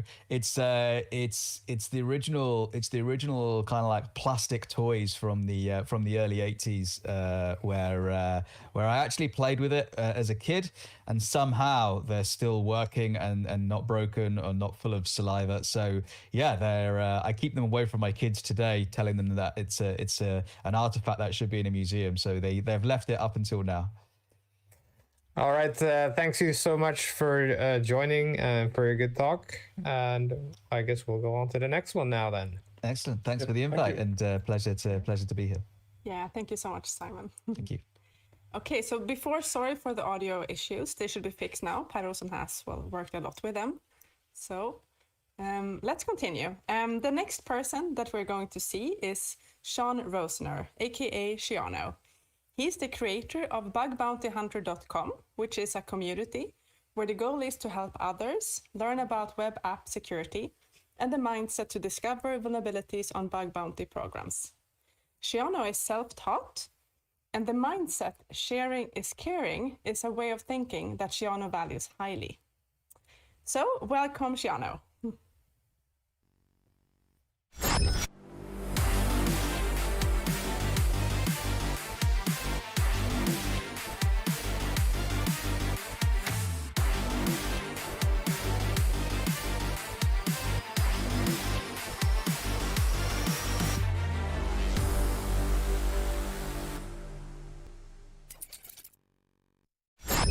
Hey everyone, welcome to my talk for Visma SecCon, which is titled Teaching Others the Mindset to Discovering Vulnerabilities with Barker. This talk's going to be a little bit about my journey as to how I've came about creating Barker and what I'm up to with teaching people, basically the mindset behind discovering vulnerabilities on web applications. So it's not just about knowing what the vulnerability types are, but it's about learning how to actually discover them. So as you can see there's the home page of Barker, well, the dog page where you can add your dog. So what Barker is a fully functional website with basically real findings, which I'm going to discuss a little bit in this talk. So who am I? I'm a self-taught web app hacker, so I don't really have qualifications and things like that. I just taught myself. I was just, as my friend Brute Logic says, don't learn to hack to learn. So I just got a bit curious, got a developing background, so I enjoyed making websites and things, and yeah, just kind of learned as I went along. So I've been recognized by Amazon in 2018 for my extensive security research. So I was #1 hacker on their program for a while. Yeah, I really, like I say, really enjoy finding vulnerabilities on websites, and that the puzzle and understanding how things work, mapping things out, seeing what's what. And I'm really passionate about the bug bounty space in the sense that, I mean, crowdsourced security, you've got so many talented people across the world. They can do so much for companies, and it's just great to collaborate with people, get people together, and yeah, I mean, some epic findings. Very busy these days. I do a lot more mentoring than hacking, actually. Currently mentoring over 500 active hackers on bugbountyhunter.com, and I'm helping people learn the mindset really behind finding vulnerabilities, and then connecting them with companies, and yeah, getting their talent used, because they're active, passionate people. Because as I'll be explaining in this talk, Barker isn't like your traditional training, in my opinion, where you're told kind of what to find. But yeah, I'll explain that very soon. So yeah, that's who I am. I go by the alias at Zshauno as well, by the way. I should probably mention that. But yeah, that's me. There's just a certificate of recognition that I got from Amazon. Yeah, I really enjoy working with them, and they're actually on HackerOne with a public program now. So they actually started on a different bug bounty platform when I first was reporting to them, but they're now on hackerone.com/Amazon VRP. They're a great team, great scope, and yeah, I kind of recommend you check them out, in all honesty, if you are into doing hacking and things like that, obviously. So the journey to Barker. So there's the login page to Barker. So believe it or not, I actually started Barker. Well, I didn't start Barker in 2018, but I started mentoring back in 2018 with Bug Bounty Notes, and I had the challenges that are on bugbountyhunter.com now that you can access for free, where you're told what there is, and you've got to work things out and discover how it is vulnerable. But you're told like there's excess there, because I do believe them style challenges do work. So I actually achieved top 10 on BugCrowd back in 2017, 2018 when I first actually started in bug bounties. And that was literally from looking at just one program, because as you'll learn later in this talk, one big thing that I always tell people who are interested in bug bounties is focus on one program, learn as much as you can, because yeah, you'll find more. So for those of you who are developers listening to this, I mean, you've got your playground at your fingertips already as the company you work for. So yeah, over the years, I kind of received a lot of messages. How do you find these vulnerabilities? How are you doing things? And that's where I started on the mentoring path, really, and helping people understand, like, look, it's not that as hard as you think it is. You don't have to have all this black screen, green text scrolling down and looking for stuff. Like, it's literally take the website for face value as such. So like I said, I saw traditional training, like, there's nothing against all these training websites. I mean, they're good, they teach people things, but I saw that it's mainly finding flags and things like that, running nmap, looking for ports open and things like that, whereas I prefer recommending, like, look, actually dive into the web application, understand how things work, and yeah, like I say, port 1337 is open, insta hacked. So the damn vulnerable web application was more ideal. Like, I like the style of that, where you've got a web application, but they told you at the end of it, like, I mean, you could just view the solution, the bugs to that. Whereas I felt like if I can give people, or I mean, if the way you teach people or learn hacking is you get them to kind of write down their thoughts and what they've actually found and what they believe is an issue, and let someone who knows what they're doing with hacking as such give them the guidance as to, yeah, you actually did find this, but potentially you missed XYZ to make it more impactful.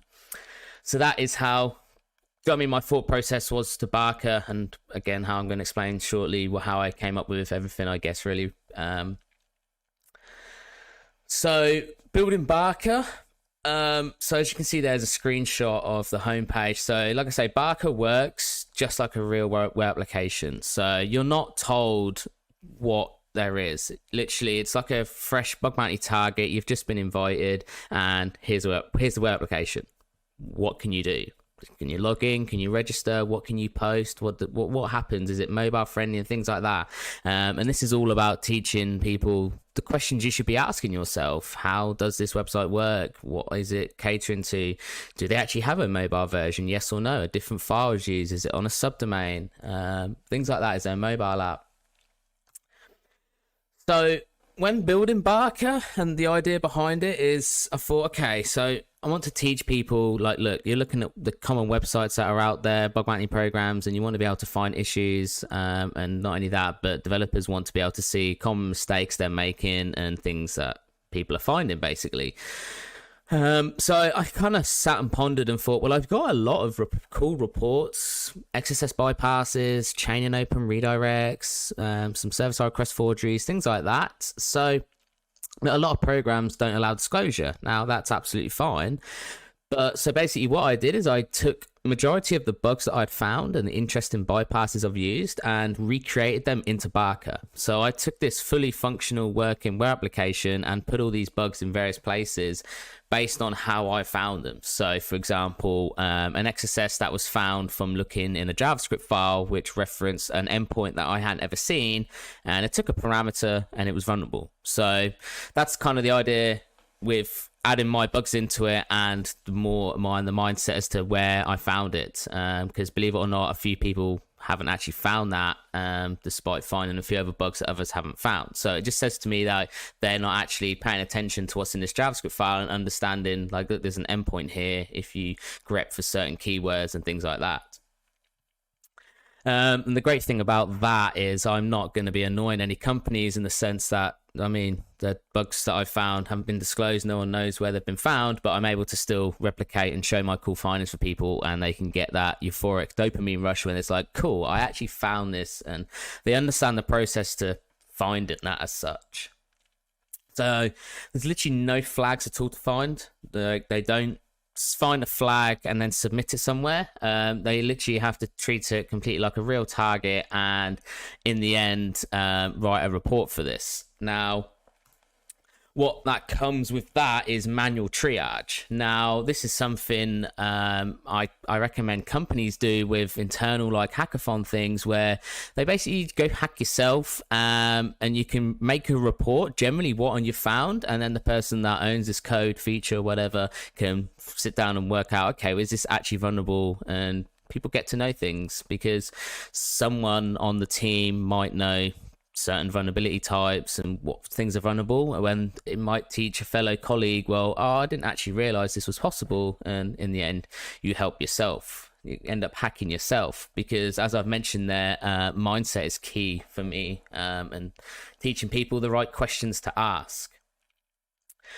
Another good thing, again, with being able to do manual triage is people aren't just finding the flag and submitting it, and then they move on. I'm able to see, for example, so if they found an open redirect, did they actually work out, can they use this open redirect for anything? Are they simply reporting it as an open redirect, but if further investigation, it might be able to be chained to leak an SSO token.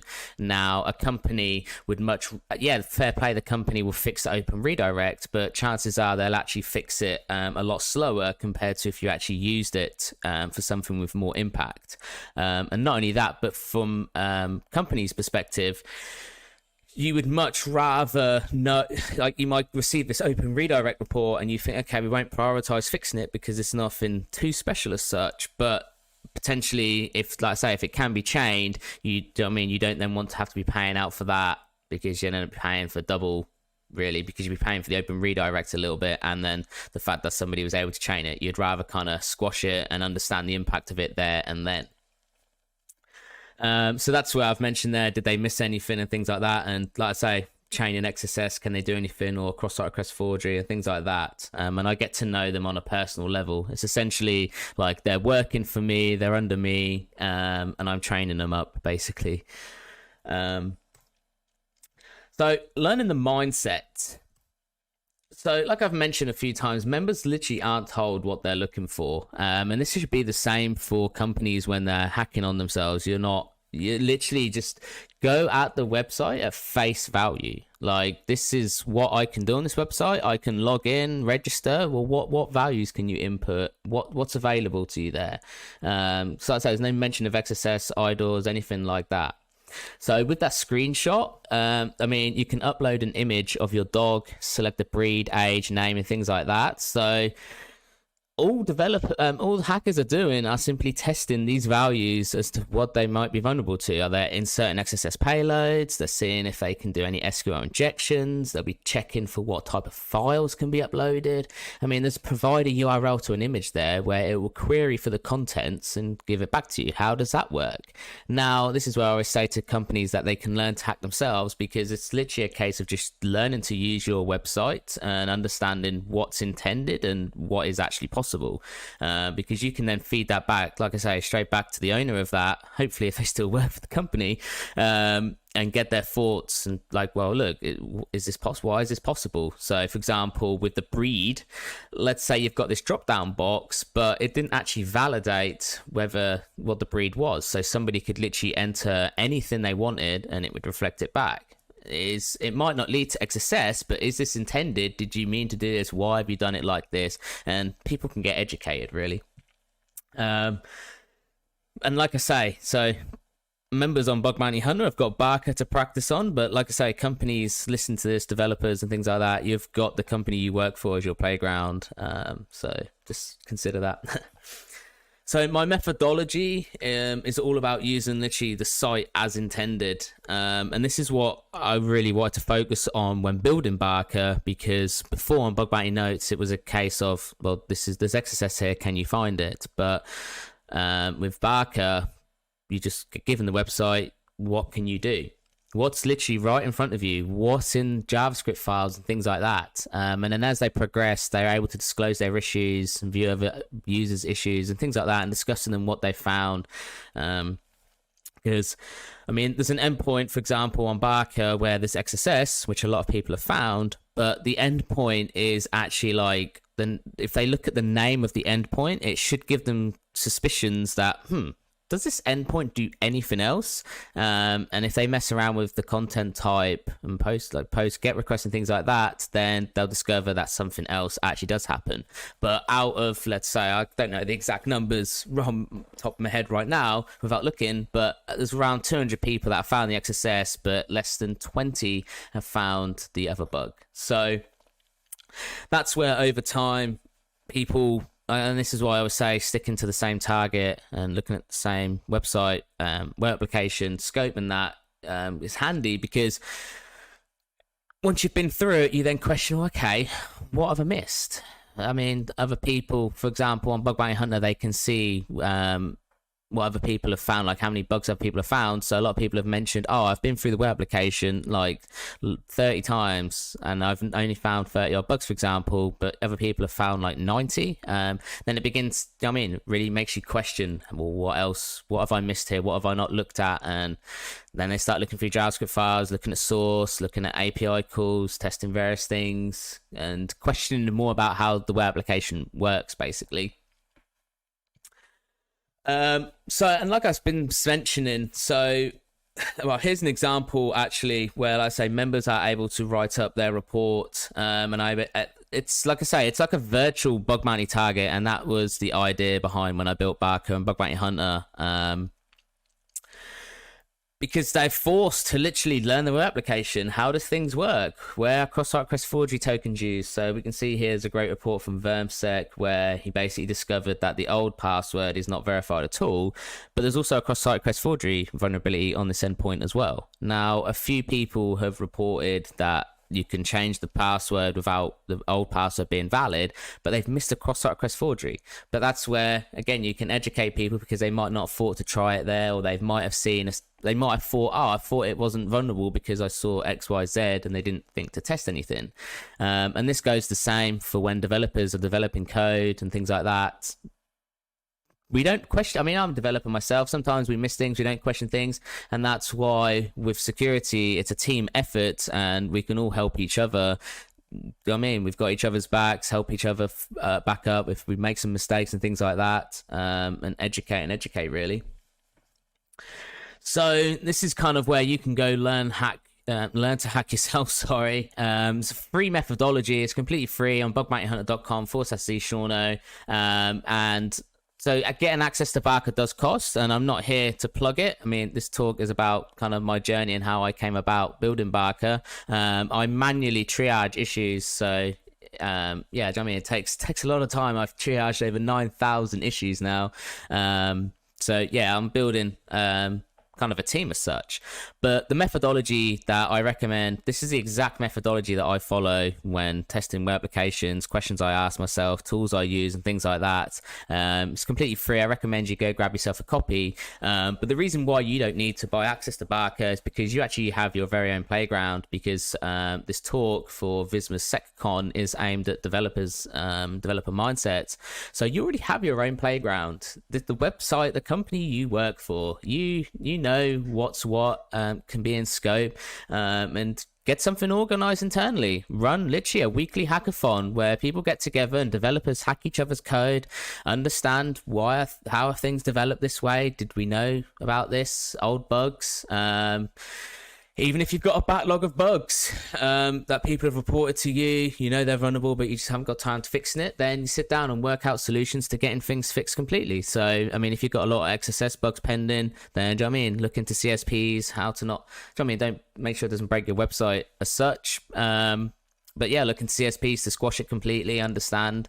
But not only that, if you are listening to this and you do run a bug bounty program, then potentially go through the reports that users have reported to you and I've always said to people on Bug Bounty Hunter, put yourself in the other hacker's shoes. And this is actually what the recent hack event has been about with First Blood V2, where they can view the disclosed reports on First Blood V1 and they have to then go replicate and see how it's been patched. You can view information on this on bugbountyhunter.com, by the way, if you're thinking what are hack events. So if you run a bug bounty program, you've got some cool reports, go through the users' reports, replicate them, put yourself in the hacker shoes and understand how they got to this point and why they were thinking about trying this, and yeah, kind of have fun. So I hope you've had fun listening to my talk as to me building Barker, and this has been my journey. I've been doing bug bounties now since 2016, 2017, started mentoring about 2018, and Barker came about in 2020, so it's been open for a year now, and I've got some amazing feedback from members. I've helped people go from learning nothing, and now in the last 9 months they've been earning money from bug bounty programs and connecting them with the companies. But I'm not here to plug the whole website as such. I'm here to help developers learn and how you can help each other learn the mindset, because you guys have the playground and something to play around with. You don't need the test web application as such, because I strongly feel like you can learn how to hack. There's so many tutorials, videos, everything on vulnerability types and challenges and things like that. But when it comes to actually applying this and taking a website at face value and finding vulnerabilities, I feel like something was lacking, and that's why I created Barker. But you as developers, you have your website. So yeah, I hope you enjoyed the talk, and like I say, go hack yourself. Go ask these questions that I asked myself in the methodology. Hack yourself, because I bet there's vulnerabilities to be found, and it's great fun. And who knows, maybe if you're a developer listening to this, you can do bug bounties on the side. But yeah, thank you everyone. Take care. Be safe.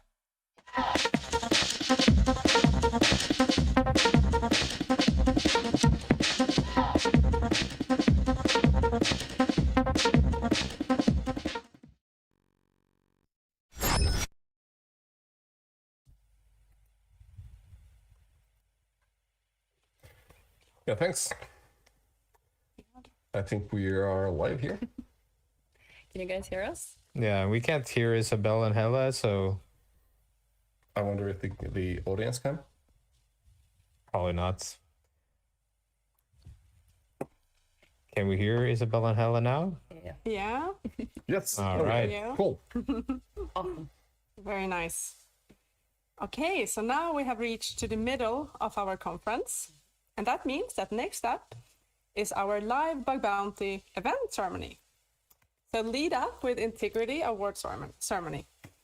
You will get much more details soon. This is super exciting to get to see the results for us who have been watching this event for 2 weeks here in Visma.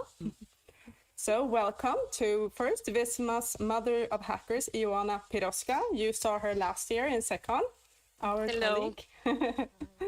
And Thanks then for we having also, me. yeah, and we also have Pascal Schultz from Integrity. We're so happy to have you.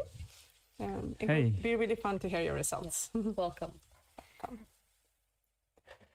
And we also probably want to apologize for Shano not being able to make it to the Q&A. And this is why we are starting the live hack event award ceremony a little bit ahead of time.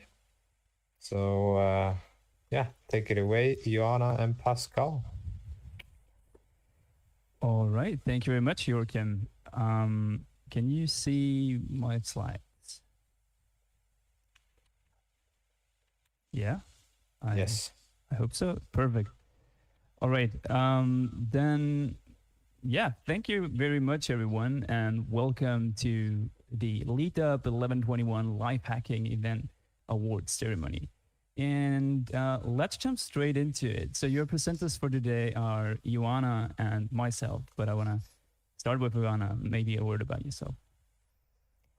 Yes, so my name is Joanna Piroska, also known as Mother of Hackers, like the girl said previously.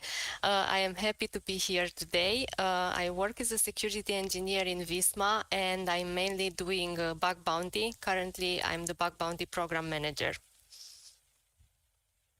All right. Thank you very much, Ioana. And then a quick word about me. My name is Pascal. I'm working for Integrity, the bug bounty platform which hosted this year's live hacking event, and I'm an hacker enablement manager at Integrity. And that basically means that I am responsible, I'm dealing on a day-to-day basis with all our hackers. But yeah, that's it for me. I want to immediately start talking about today's agenda. And we're going to hear about live hacking events, what they are. We are going to hear about the starts of the show, about all the fun that took place. We're going to hear some stats from the Mother of Hackers. And of course, last but not least, the most important part, we are going to announce the winners.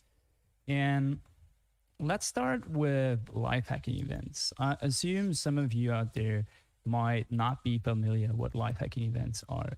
This is why I want to give you a quick introduction. So live hacking events are basically the tip of the iceberg if it comes to hacking.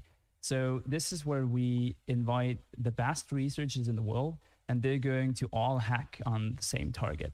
And what that usually means is they all come together, we would fly them in, they all sit in the same room, and this flow and dynamic in the room is creating an insane energy, and that leads to a really big amount of submissions coming in on the platform or like against the target, which is in scope of the live hacking event.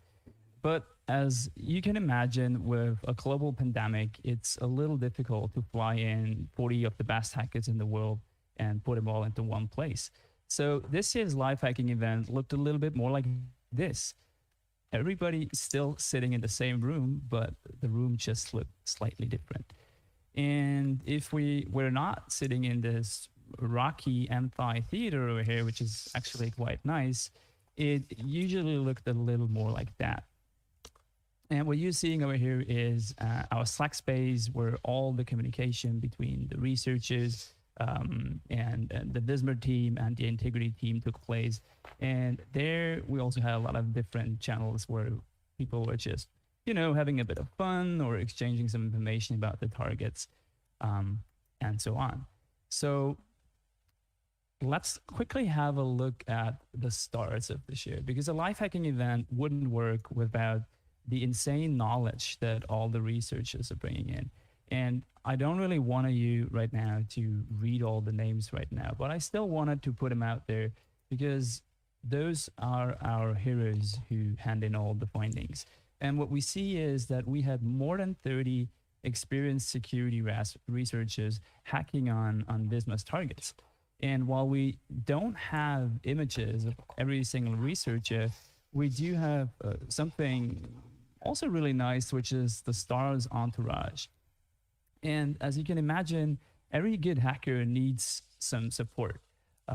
For some, it's the wife, but for a lot of our hackers, it's their pets. And we have a pretty good summary of all the cute animals that were supporting our researchers throughout this event. And yeah, I guess without those, it wouldn't have been possible to find so many vulnerabilities.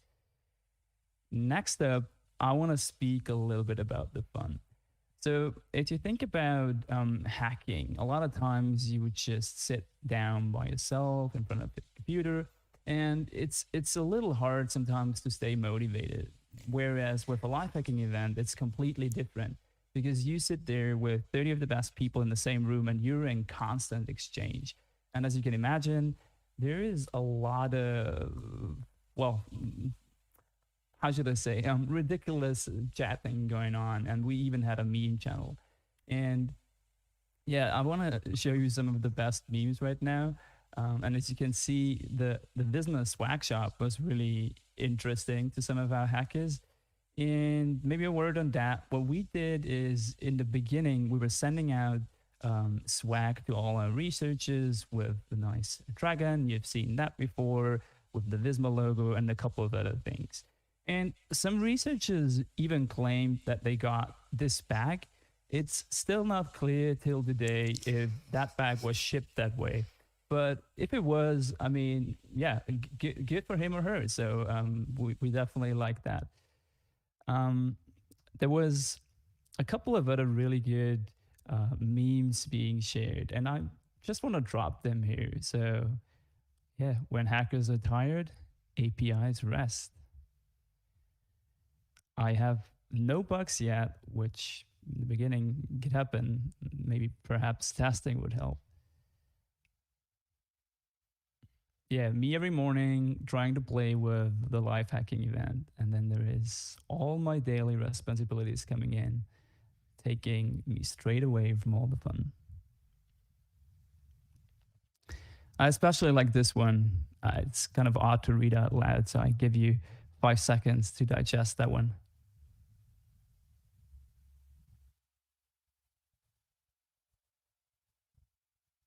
All right. Yeah, live hacking events, by the way, are taking place over 2 weeks, so those aren't stressful at all, coming from Stan or Gangsta Squad at age 33. And then something really important that we have with every single live hacking event is a leaderboard. And in that leaderboard, you can see the current researcher who is on top. And yeah, Chico One over here at one point was leading the board and was thinking, yeah, why not stopping the count, putting that out? Because winning a live hacking event is really juicy, as you will see in just a bit. And then we also got in that one, how did you get like that? Oh, every time I look at the leaderboard, I do one push-up. And I can promise you that our researchers really had looked at the leaderboard many times, because that's updating live, and it was just a huge motivation to get up there and overtake all the others. And with that, let's segue a little over to the scope and some stats. And for that, I want to give it over to the mother of hackers, Ioana. Thank you, Pascal. So regarding the scope or the teams that were targeting during this live hacking event, I would mention that all of them are ERP systems, and we also had a mobile target called Admin Control, which was live with its iOS, Android, and Windows version of the app. All of these targets were all in the bug bounty program, or like we used to say, they were hard targets because they already had the bug bounty experience, but we also had a surprise target, and that is TripleText, which is a huge application, an accounting system as well. All right. What about some of the stats? Regarding the stats, so the event took place between 28th of October and the submissions were closed in 9th of November, so almost 2 weeks of live hacking. During this period of time, we got 363 submissions and we paid more than 92k euros. From these 363 reports, 251 were valid bugs, and I am including here the duplicates as well because they are also considered reports that are valid. We also got 2 exceptionals, 2 criticals, and last but not least, 2 0-days vulnerabilities that in the dependencies of our technology stack, and we are right now on our way of communicating them to upstream. All right, and now let's have a look at the top submission types. If we look here on this slide with the top submissions types, I have to mention that there is nothing uncommon if I'm comparing this to our public and private bug bounty program. So as you can see, most of the issues are related to improper access control, IDORs, also XSSs, and privilege escalation, horizontal or vertical, like it was the case in the event also. Okay, great. Thank you very much, Ioana. Then to the most exciting part of today's award ceremony, which are the awards. And without further ado, I mean, we're having a little drum roll over here just to get the excitement levels up, but we want to jump straight into the awards, and we're having a couple of them. And we want to start with the All-Star Hacker. And the All-Star Hacker is that person who is the best performing hacker and #1 on the leaderboard. And this person is getting a horn. And while unfortunately we don't have the actual image of the horns yet that we're going to share, because they're still in Belgian customs, I'm sorry for that, we are having an example image of how they will look like. And those are ethically sourced. So don't be concerned. Those are ethically sourced horns, which we'll give out to the winners. And yeah, Ioana. So All-Star Hacker and #1 on the leaderboard is Putzi. Congrats. All right. Applause for Putzi on that one. Sweet. Shall we look at the next one? I think we should. Next, we're having the serial boner. And this one goes out to the person who has found the most valid bugs. And once again, we're having a really nice horn. Ioana. And the winner is... Who else? Putzi once again. Once again, a lovely little kitten winning all the prizes. All right.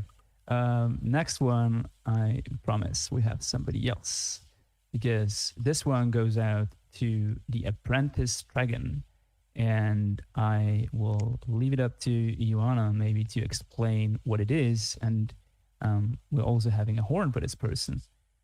Yes, Ioana? so we wanted to award our apprentice hacker in this event.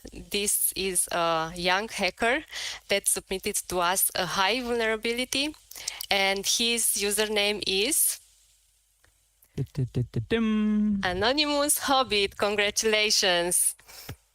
Congratulations. All right. Then we're heading over to teams. We've touched this quickly before, but during live hacking events, we also allow teams to build. And that is really important to us because if multiple people are coming together, it usually, once again, creates this interesting dynamic, and people are sharing their knowledge, they're sharing like parts of their findings. And if you put all those pieces together, you get better results. And next to that, first of all, we're having some wonderful horns for the team. But what I wanted to add was that those teams, they even like share all the bug bounty rewards of their findings equally between the teams. So let's say 4 people join a team, everybody gets 25%. And we really like that. We really like that collaboration going on. And this is also why there is an award for the most impactful team, submitting the best report of the event. Ioana? Yes. Also, maybe important to mention that this award was not announced from the beginning. It came on the way because we didn't know that we will have so many teams interested in collaborating together. So we were really happy about this. So here it comes. The most impactful team is Going to the Vismagicians. Congratulations and shout out to Bettis, Fleurer, Eikims, and Holme. Good job, guys. Thank you very much, everyone. All right. Next up, we are having a fun one. And the fun one is for the best meme. And you know, there's always this person who finds submitting memes more important than actual vulnerabilities, but sometimes that also deserves a reward. And I will show you the meme first. So this was is the meme that won the competition. And maybe for you watching out there, I know usually a meme is not good if it needs some explanation, but this one might be using some because you were not part of the actual live hacking event. So one of the targets was an accounting application. And I guess with that info, it makes a little more sense now. Almost all of our applications are related to accounting, so really made sense to us. And hopefully now all the hackers know the accounting systems. So perfect accountants right now, ready to go, ready to congratulations. Award goes to Renipack. Also the guy who submitted the highest number of memes. Now it really made the difference. So if you have bigger chances to win if you submit many. A thing to remember in the future. Yeah, I think thanks, Renipack. The total count of Renipack's memes was, I think yesterday I counted 15. It might be more by now. But yeah, he did a good job. Thank you, Renipack. And now we are coming to the biggest award. It's the Master Dragon. And the Master Dragon goes out to the most impactful hacker. And also still in customs, I gotta say that in advance, but we have a live image of the award. And what you're seeing over here is a beautiful handcrafted shield with our Master Dragon on it, the Visma Dragon on it, and it will be awarded, Ioana. Yes, it will be awarded to, guess who? Give it a try. On the count of 3. 3, 2, 1. Putzi once again. Congratulations. Amazing job, Putzi. Yeah, he really Thank you very much. We really enjoyed your reports. He really rocked this event. I think, Ioana, we tried to reach out to Putzi for a little statement, but unfortunately he is busy at this time. So yeah, unfortunately he couldn't join. We would have liked to have him here say some words, maybe next time. But we talked to him yesterday. No, it was 2 days ago, and you can imagine that he really enjoyed the event because he already knew from the leaderboard that he had found the most issues. So that's a really good feeling to go out of a live hacking event. And yeah, with that, Ioana, I want to once again hand it over to you.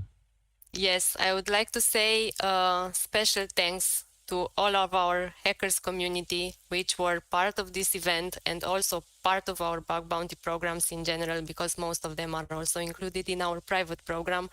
They did an amazing job, and because of them, this event was memorable, I have to admit. I also want to thank you guys. Thank you very much, Integrity, for a very good collaboration and for a very good organization of the event. We couldn't have done it without you guys.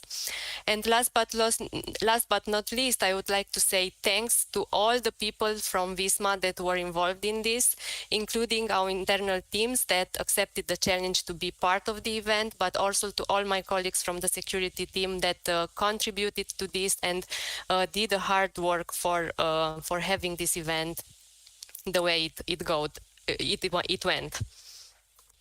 Thanks a lot to everyone.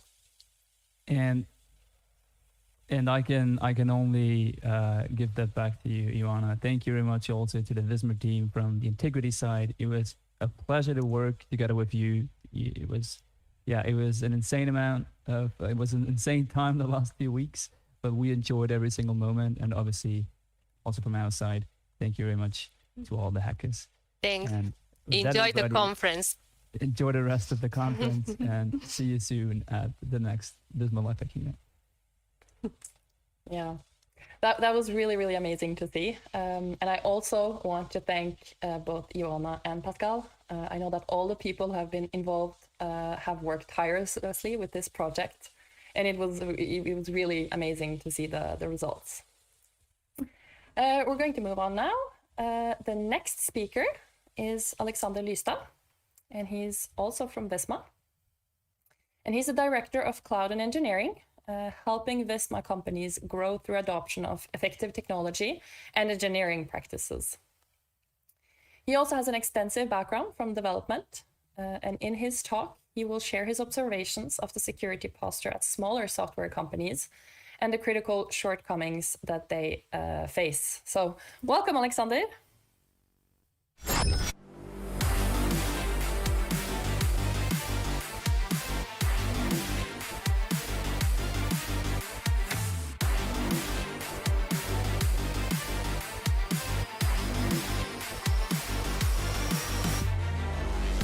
Software companies and what can be done to address those issues.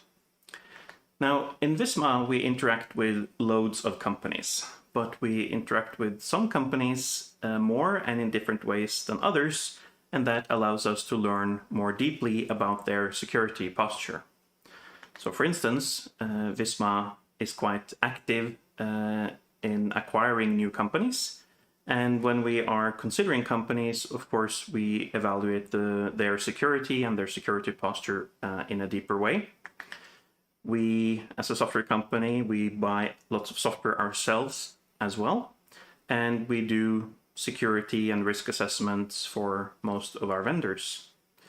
And finally, there are some customers and partners that we have an even closer relationship with.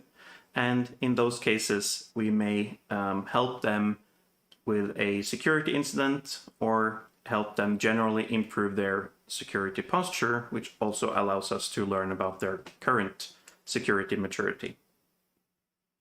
Now, in Visma, we are quite lucky because we have natural incentives and pressures on us to care about security, to focus and invest in security. So, for instance, in Visma, we have hundreds of products that we sell to over 1 million customers. And many of those customers are large private and public sector organizations.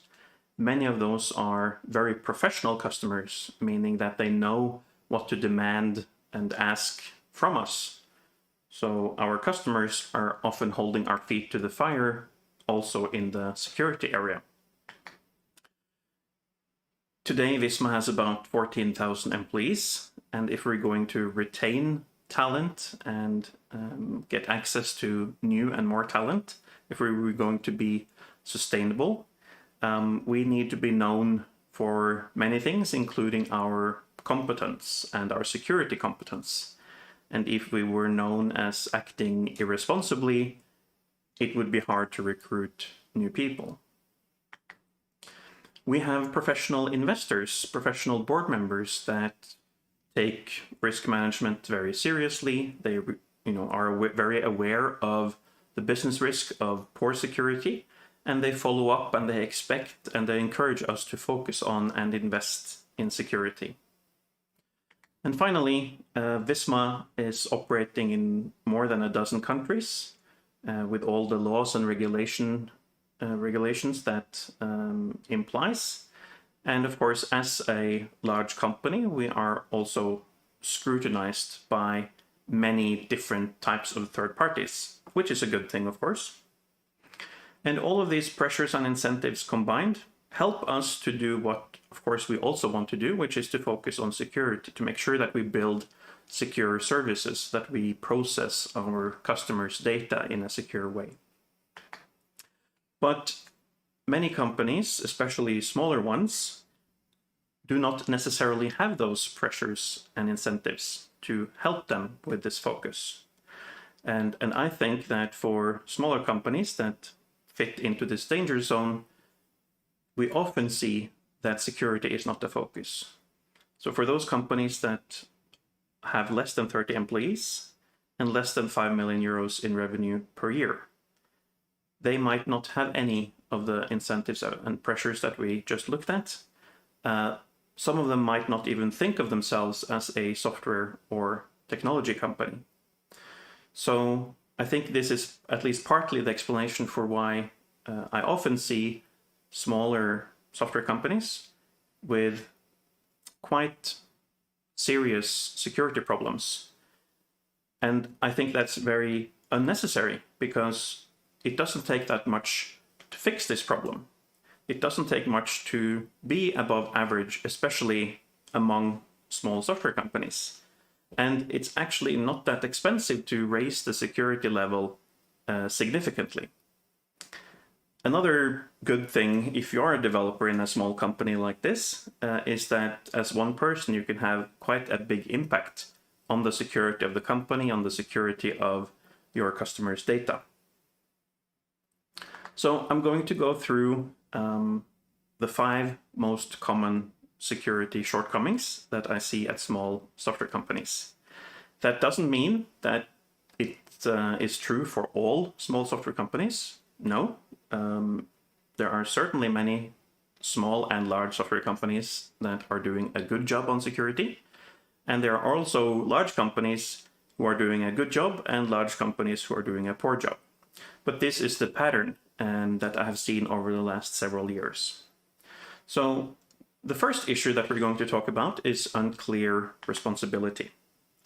Now, if you ask a small software company in this danger zone, who is responsible for security? Sometimes you will get a confused look before they get some thinking time, and after some seconds they realize, of course, that this is a question that deserves a good answer, and they usually land on one of 3 very common answers.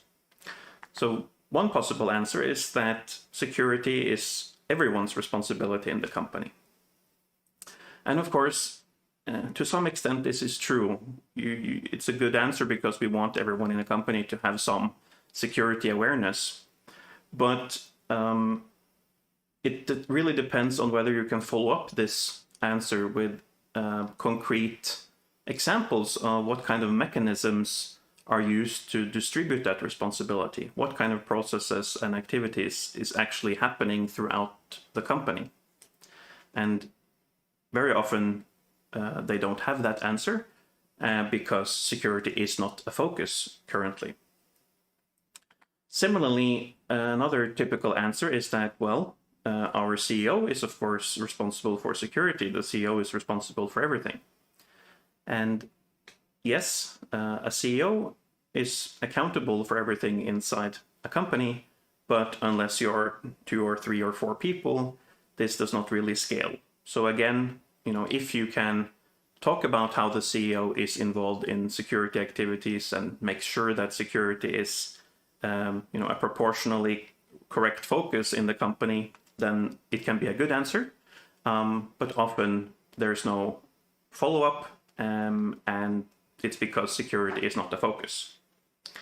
Now, the third common answer, and maybe the scariest one, is actually security is handled by our vendor.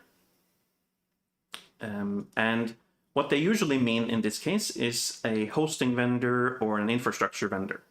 They might point to that their vendor has a ISO 27001 certificate, which is a good thing, but I think most of us realize that this is wholly insufficient. It's a good thing that a professional company is handling parts of the security of the production environment for this software company, let's say. Certainly a good thing. But what about everything else? The hosting company is not going to make sure that you are developing secure products. They may only think about the production environment. The hosting company is probably not going to make sure that employees in your company are not clicking links in emails and getting, falling for phishing attacks, for instance. They're not going to think about the security of the workstations of the employees, right? So, an insufficient answer as well. Now, what I think that we are hoping for when we ask this question is, on the one hand, to see that the overall responsibility for security is placed in one place, so that one person is overall responsible for making sure that security is considered throughout the organization, and it's a part of kind of daily business activities. But then also that security responsibility is distributed out in the organization in a reasonable way. The second most common issue is a lack of security competence. So some small software companies will, actively recruit for security competence and make sure that they have that in their organization, but many do not. And in those cases, whether they have security competence in the organization is actually a function of how lucky they were in recruiting, which can be a little bit scary. So my suggestion for addressing this issue is first to do a competency mapping, if you have not done so already. Document what kind of primary skills and secondary skills you have in the management team, in the development team or teams, and see how often does security pop up. If security is not present or you find it insufficient, well, then you know what to look for in your future recruitment. But now that you have security competence in the organization, then the next question is, well, how do you encourage, how do you support, how do you further develop that security competence? Because, of course, things are changing fast. And it looks like many companies, especially smaller ones, are relying on developers and other professionals to stay up to date and develop their competence on their own. And many people will do that, but it would be much better if the company also actively encouraged and supported this. So, one example, if you don't have anything already, is to organize these brown bag sessions. So this is where all the people in the company or everyone in one department or team gather around for, maybe during a common lunch meeting or a dedicated meeting. And someone is responsible for presenting on a security topic. So you set aside 30 or 60 minutes and you have one person that have prepared talk about one particular security threat. Maybe they show a news article that can show the impact and the harm that can be done to businesses or people because of a security vulnerability. They can then also talk about how those threats often are exploited, how then it can be mitigated. And if you do that once a week, twice a month, once a month, over time, it's going to have a big impact on the competence on security in the organization. Now, if you want to take a bit of a larger step, you can organize some hands-on sessions as well. Maybe set aside half a day or a full day and allow people to get their hands dirty, where you prepare, you set up a vulnerable application of some kind. Maybe you present a little bit in the beginning of the day, and then you allow people to try to hack a vulnerable system. This is, of course, a very fun thing to do, very engaging, and the likelihood of retaining the information and having it have impact later is, of course, much bigger. So in Visma, we use OWASP Security Shepherd for this one example of a vulnerable application. And we also use Secure Code Warrior for a different type of competence development for developers. There are loads of tools like this out there. Now, the third most common problem is lack of threat awareness. So you might ask a company, well, what security threats are most relevant to you and your company? And some will have a good answer, but often that's not something that they have thought about. So what's the solution here? Well, I think the first thing, especially if you're starting from scratch, is to learn about what kind of threats are out there. And you can start with the experience in your company. Have you had any security incidents, or have you been afraid of any particular threats? That's one place to start. You can also talk to similar companies. Maybe there's an industry association that you can be part of or raise this issue, or maybe they are already communicating some advice around cybersecurity that you can take advantage of. Another possible source is to go to national or international cybersecurity authorities. They will often give useful advice as well. So you gather information, you gather some people, you brainstorm all the possible threats that are relevant to you, your company, your products, your employees. You enumerate as many as you can. And then, of course, because we all have limited budgets, we all have limited time, we cannot protect 100% against everything. We need to prioritize. So if you're starting from zero, maybe the first goal is just to get a top 3 or top 5 threats. And then, of course, the next step is to figure out how do you protect against these threats. And that brings us to, well, here's an example actually of the Cybersecurity Authority in the European Union. So there's a bunch of news articles on different types of security threats and how they can be mitigated. And I also included this one, which is a yearly report from the Norwegian National Security Authorities on the digital threat landscape for both the public and private sector. So in this year's report, they talk about supply chain attacks, they talk about brute force attacks, reuse of passwords, many other threats, and they give advice on how to protect against them. So if you have a workshop in your company, maybe you get a prioritized list like this.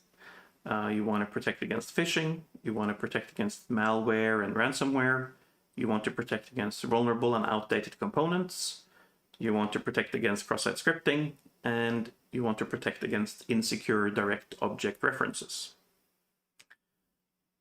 But then we get to the next common problem, which is that even if you are aware of the threats, in some cases we see companies that either haven't decided on how to mitigate against those threats, or that it's not really communicated and people are not really aligned on strategy, how to mitigate the threat.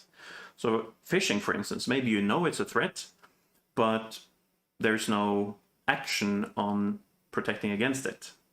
Or for cross-site scripting, most people know that it's an issue. Developers try to be careful around it, but maybe no one has explicitly said that we're going to use our programming framework in this particular way, and that's going to protect us in most cases. Maybe they haven't decided that this is always going to be a part of our code review to have this in mind. So then it's more about making people aware and communicating the plan to protect against it. So do some research, and your list might look something like this. You raise awareness, you keep software updated, you don't give people more access than what they need. For components, software components, you make sure that they are always up to date as much as possible. And code review is another important mitigation tactic in this example. Then we are getting to the last common security problem at smaller software companies: lack of security testing. If you have everything else in place, but you don't do security testing, it is very likely that you have critical security vulnerabilities in your software. So I'm going to go through 4 pieces of advice, 4 techniques that you can use if you don't have anything in place already. I should also say, by the way, that one problem is not having any tools in place, but another related problem is also that a company might rely too much on one single tool.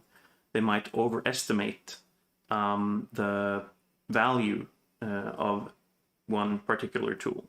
So let's say you're using SonarQube or you're using Detectify, and you imagine that using this one tool will cover you. That tool will find all or most security vulnerabilities, which unfortunately is not true.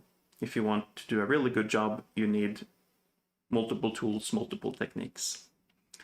So first of all, if you don't have a channel for responsible disclosure, that's, I think, a natural place to start.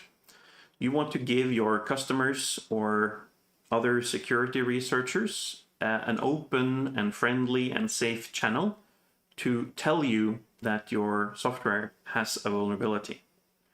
And if you do that, post a page on your website called Responsible Disclosure, put an email there that you actively monitor, and explain that, if you tell us, we're going to be very grateful. You don't have to provide rewards, but thanks or Hall of Fame or some swag doesn't hurt. And then at least you will avoid problems where people might know of security vulnerabilities, but they don't really know what to do with them, or they might be afraid to tell you. Another thing that is very good to have in place, and if you don't, this is also a good place to start, is to use tools that will scan the code that you are developing. Static application security testing. Good advice is to build this into your build pipeline so that these tests are run frequently, and then you are able to detect possible security vulnerabilities very early in the development process and not after it's in production and in the hands of customers and users. Then we also have web scanning tools. This is able to find security vulnerabilities in a different way, not looking at the code, but scanning a running web application. So this could be a test environment or a production environment. And if you are not scanning your web application, certainly someone else have already done it.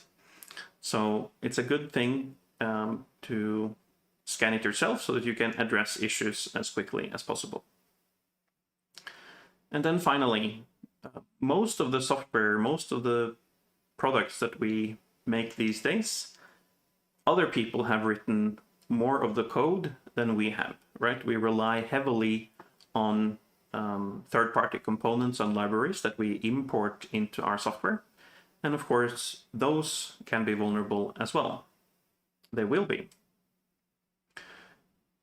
So you can use dependency scanning tools to check what components are you actually using and depending on. How old are they? Do you need to update them? Do they have known vulnerabilities in them? It's surprising to me how many smaller software companies still have very manual processes around this, where they are maybe subscribed to some newsletters, or they have a calendar appointment every month or every quarter to check that their components are up to date. Most package managers that you use to include third-party software will have functionality to tell you whether you have dependencies that are out of date or not. And even if you don't use package managers, or then you can use dedicated software for this. And for all of these categories of tools that I've just talked about, you can go to owasp.org and you'll find lists of free or inexpensive tools in all of these categories. So this does not have to be expensive. And if you're starting from scratch, you don't have to adopt everything immediately. Start small and improve gradually. So now we have looked at the 5 most common security shortcomings of small software companies. And I think this could also be used as a blueprint. If you're starting from scratch, these are the steps that you can take to get up to a decent level of security in a short amount of time. It doesn't take a huge amount of investment. And you can also use this as a guide if you want to evaluate other software companies. So here's the questions that you can ask yourself, or vendors, or partners, or others. Who are responsible for making sure that the organization builds and delivers secure software? And how does that actually happen in practice? Does the organization have sufficient security competence, and how do you make sure that you stay up to date? What threats are most relevant and most important for your company? And what mitigation strategies have you decided on to protect against those threats? And finally, which types of security testing do you perform and how often? And if you can also ask for the results of these security testing activities. So we are making software that is processing a lot of personal and sensitive information. And many of these software companies that I'm talking about today in this danger zone are doing so as well. And when we do that, we have a responsibility to do that in a secure way.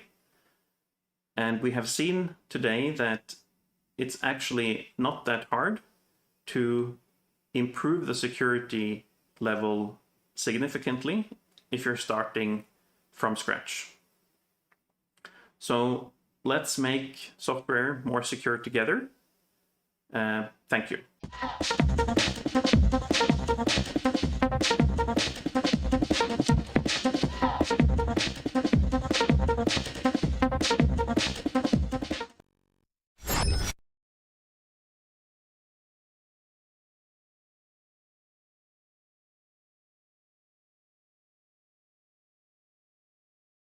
Join the Q&A after all. Yeah, I'm kind of on the go today, but found the time luckily. That was really nice. We're a little bit stressed out. So for you who are looking, please put your questions in the chat like we asked to. And sorry for the confusion, but Alex will answer them. Yeah, or RX, as you seems to be going under in this chat. Yeah, I'm a little bit concerned. People have identified me. My cover is blown. Yes. Yeah. I saw one question about how to raise awareness in a large organization, and Yes. I think there are so many different things you can do, right? But main thing is to communicate, and don't be afraid to repeat the same message many times and in many different forms. In Visma, we're 14,000 employees, probably more by now, and you just need to use all the channels that you have, like email, internal, intraweb, Slack, status meetings, all hands meetings, physical presence, like you did in the different cafeterias and stuff like that recently. It's really awesome. And you can do, simple communication, quick, showing examples of things that goes wrong outside of the company. Have people who have kind of suffered some security incidents internally in the company, have them be on stage, talk about their experience, what they learned from it, things like that. Bunch of tools, and it doesn't have to be expensive, as I said. So you can start simple, start with free tools, just use one if you don't have anything today. Show the value in it somewhere, and then tell that story more. Yeah, and then use that kind of as a springboard.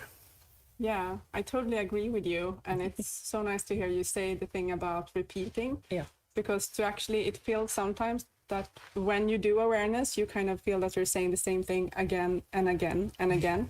But you don't always think about that the people that you reach, they don't see you all the time when you talk about the same subject. So I'm so happy that you say that. Yeah. Yeah, and I even felt it for this presentation, right? I'm sure a huge part of the audience have heard about static code analysis and dynamic code analysis and all of these different tools and techniques before. But for those 10 or 20 or 30% who haven't thought too much about it, it's hopefully really valuable. Yeah, that's really, really nice. Absolutely. There's actually one question here from Nikolai Brogard. How many % of revenue should be used on security initiatives? Yeah, I have no idea what is the right answer. Please answer carefully because I'm listening. But I know that for the small software companies, it's not enough. That's kind of one of the points here, and I'm sure some larger companies are kind of being responsible here. I think Visma is one of them. But for smaller software companies, there are many who don't think enough about security, and it doesn't have to be a large percentage of their revenue. I think that might be the wrong way to think about it, because it doesn't have to be expensive. But have a strategy and start somewhere, and then you can determine later, well, is that sufficient or not? I think one really important thing, I guess, is that at least someone is doing something, so that already sort of makes a big difference. Yes, good point. And maybe that someone could be you. You. We want you. Yeah, I mean, everyone, no matter what level you are at the company, that you can definitely contribute a lot to increase the security maturity or posture in your team, your department, or your company. So that's also part of the message that I think is good to underline, that even though you might not feel that you have a lot of formal power wherever you are, that's not necessary. Soft power is also important, and increasing security for users, for customers, and also being responsible from a company and financial point of view is a good message that most of the time is easily accepted if you communicate it well. Yeah, absolutely. And how do you think about businesses and trying to make everybody ambassadors, regardless of who you are in the company, regardless of what you work with? How would you make people that actually work with business understand that they make such a big difference? Good question. I think if you can show security as a competitive advantage, that helps a lot. Then you get, that's one easy way to get business people on board, to say, hey, we were able to sell to this company or impress this customer or improve our relationship with a current customer because we showed them how seriously we take security, how well we work with it. That's one way. being able to use it from an employer perspective as well, where people are more engaged because they work in a company that is perceived as having mature security capabilities and have high security competence, and that they are responsible. That makes employees generally more happy and makes it easier to recruit, and that's important for most companies, especially these days. So that's also one, and maybe a less traditional way to sell the importance of security. It's more than only the fear of being hacked by someone, although that's also an important one, of course. Yeah. Another question then. I mean, if we look at how things are today, and we can see that people know so much more and more all the time about security and how to stay secure and so on, where do you think we will be in 10 years? How much will the normal person know about this subject and how to prevent? Ooh, that's also a good question. And I really feel this idea of cross-functionality really has accelerated, as everything else has, the last 10 years. Right, today we expect developers, for instance, to, ideally they're, a full stack developer. Okay, they know front end, they know back end. Okay, and we want like them to be able to be experts at APIs and use API first, and maybe they should also be mobile developers, and we should do mobile first, and they should know something about quality assurance and testing, because that's part of being a developer, of course, and they should know something about cloud and DevOps and public cloud platforms, because that's a part of their work. And you can put security and performance and all of these things on top of that, and at some point it becomes very difficult, because even if we're talking about these T-shaped roles, that you have a primary expertise and you have some secondary skills, it's hard to have 100 secondary skills. So, but in a team, in a company, when you combine lots of people, then I think that part gets easier. And over time, I think I'm not sure how this. I don't think it will stop. I think people more and more need to be generalists. They need to have a core competence, but then know a little bit about a lot of other subjects. That makes investing in competence development really important. And maybe there are, technology can sometimes make things easier and abstract things away from us. So maybe that will help the problem, make parts of security more accessible, more easy to have a relationship with as a developer, for instance, and you don't have to have 5 years of deep security expertise to kind of handle certain security responsibilities in a good way. So that will probably help as well, I think. Do you have anything you would like to add, Joachim? Or is there any more questions for Alexander on the chat here? No, I think what Alex is talking about is something that we've seen over the years a lot. So it's very important. And I think the message that we can send to developers out there is that if you do at least a little bit of something regarding security, you're way ahead of the pack. So especially if you're in a small company. So I recommend everyone to do at least a little bit, and then you'll be ahead of the pack. And maybe, for example, if this small company will be merged to a bigger company, then at least you have some base knowledge, and that knowledge can be utilized later on as well. Yeah, absolutely.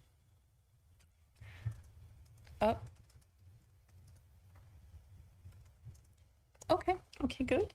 We are a little bit ahead of schedule.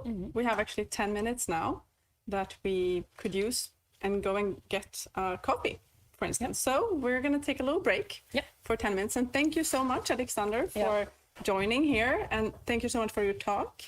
Always super interesting. Yeah. And if there should be any more questions in the chat, then you know where to find it. Yeah. Yes. Okay. See you guys in 10 minutes. Yeah.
Hello. So we're now back in schedule after a little break, and we're actually reaching the end. But before that, lastly, I would like to introduce our own Adrian Stanila. He's Information Security Officer here in Visma. He has been working in the field of cybersecurity since 2013. He's one of the founders of Visma CCERT back in 2015. And today he leads the research and implementation of CM inside the CCERT team. He also lays the groundwork for the Purple team to improve company defenses and establish a risk. Adrian will now share with us some details about the Kaseya incident that Visma has worked with a lot during the summer. So welcome, Adrian.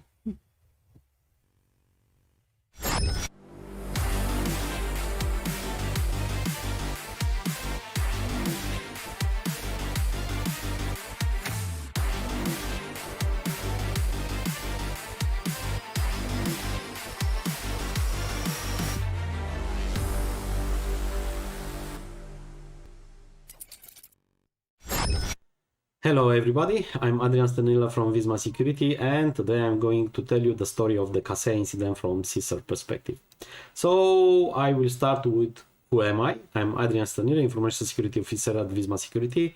I have several certifications and this is my Twitter handle if you want to follow me. I will start with a disclaimer because this presentation is pretty technical. So while we are trying to keep the presentation as understandable to everyone as possible, there will be some parts in which we'll dive in more technical direction.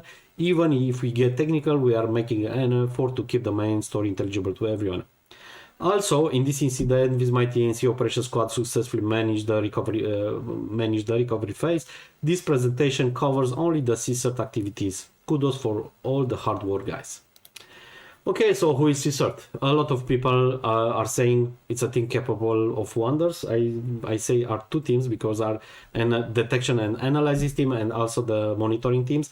Those teams have some certifications starting from SANS-GIAC to OSCPs or AGPT, and they are covering some areas, security areas like digital forensics, blue, red, purple teaming, threat intelligence, machine learning, and many more. We have live experience with some high-profile groups like APT32 or APT31 and UNC 8078 recently. We have some forensic experience, but forensics in multiple kind of machines, not only x86 or not only Windows. We try to be proactive. We are doing threat hunting. We are doing threat intelligence, and of course with the help of cyber threat intelligence team. Also, we are doing purple teaming to assess our assets, and many more. So what are the CSERT war stories? We try to find a way to make people in our company to be aware about the threats from the internet. So we are turning our experience into stories. So those incidents can be easily translated in nerd action movies, I can say. So if we are trying to, or if you are succeeding to say a story in a right way, it will attract people, clearly. And because it's somehow it's like Mr. Robot or any other hacking movies. But what I wanted to say, it will attract people on your side, on the security side, and or at least they will understand better. It will understand you better when you need to apply some security features, you know. So who is Kaseya? I think everybody know who is Kaseya, but I can say in big words, it's an American software company with a headquarters in Miami, Florida, founded in 2001. Kaseya is a central to wider software supply chain. I think this is just very fast. What is Kaseya? So on July 3rd at 10 a.m., a malicious hotfix was pushed on the Kaseya VSS server, and because of that, all those machines with what was managed by those servers was compromised and encrypted. Okay, was thousands of nodes of hundreds of different businesses. The malicious hotfix contains a ransomware payload called Sodinokibi. I think I pronounced that correctly. I don't know, it's Japanese. known to be released by a notorious group called Revil, which resulted in an encryption, as I told you, of all the managed VSA machine. Of course, a lot of news pop-ups regarding that, and some guys are trying also to profit of that, and of course they are releasing fake Kaseya VSA security updates, which in fact are containing Cobalt Strike. So how it happens? So from our perspective, I will start with a high-level overview, and after that we'll deep dive in what happened inside Visma. So this is how the attack looks like. They found a zero-day exploit which infected the VSA server. They just spread through those zero-day vulnerabilities one script and some executables, or one executable.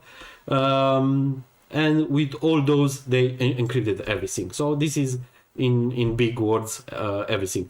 This Revil group have a blog where they said, okay, we won $70 million in Bitcoins to release the decryption keys for everyone. At some point, this page disappeared, and we know was the authorities. Right now, we know the authorities shut down that page in that moment. This is the ransomware page, and as you see, they are requesting $40,000 for one machine only to be decrypted. But these guys also have customer support, which looks great from some perspective. So far as I know, some guys trying to push some JavaScripts inside that, and I think probably succeeded because they in the end everything was down. How to find victims online? Okay, clearly you have the exploit, you have everything, but you can ask yourself how they found all these VSA servers spread over the internet. So it's pretty simple with Shodan. In our case, we try to find the favorite icon of the website, which is that beautiful K. And we found a lot of VSA servers which was exposed on the internet. In that search, we just search for hours. It's a pro tip. Looking for fav icon, it's a pretty good thing. You can find different good things. I don't go deep, but it helps a lot on threat hunting. How it happens for us? So I will start with the George story. It was the first ever on duty shift for our colleague George, and a quiet Friday evening. When someone is say quiet Friday evening, usually something is happening. Over the years we observed, and we confirm all the big incidents are starting Friday, are initiated Friday. And even if you are discover them only Tuesday or 2 weeks or 2 months later, but usually are started Friday. Those alerts that came were suspicion, to say the least. Okay, as you see here, there should be no reason for EDR to get VSA updates, hotfix updates as a problem. So unless there actually is something deeper to it. So from our perspective, our colleague just had the baptism of fire in incident response. Shortly after, this followed up by a ticket mentioning some issue with the Kaseya VSA server, but still our colleagues was not able to contact this guy. I think you think what was there. Panic with a lot of servers which was encrypted. But to understand better why we cannot contact these people, you need to understand Visma. It's a federation of companies, and not all companies are onboarded, and not all knows about Visma security. So sometimes information is spreading a little bit slow, and it's very bad when an incident occurs. But this is it. Our colleagues still looking on the internet for Kaseya VSA, and of course they found that Reddit page which was started by Huntress Labs. And looking back on our EDR, and we see that script, which clearly is pretty malicious because it's a disabled defender and is trying to run something. Comparing with what was published on the Hunters Labs Reddit page, yeah, it was clear we was hit by ransomware. So our colleagues starting gathering all the incident responder from CISR team to handle this situation. Okay.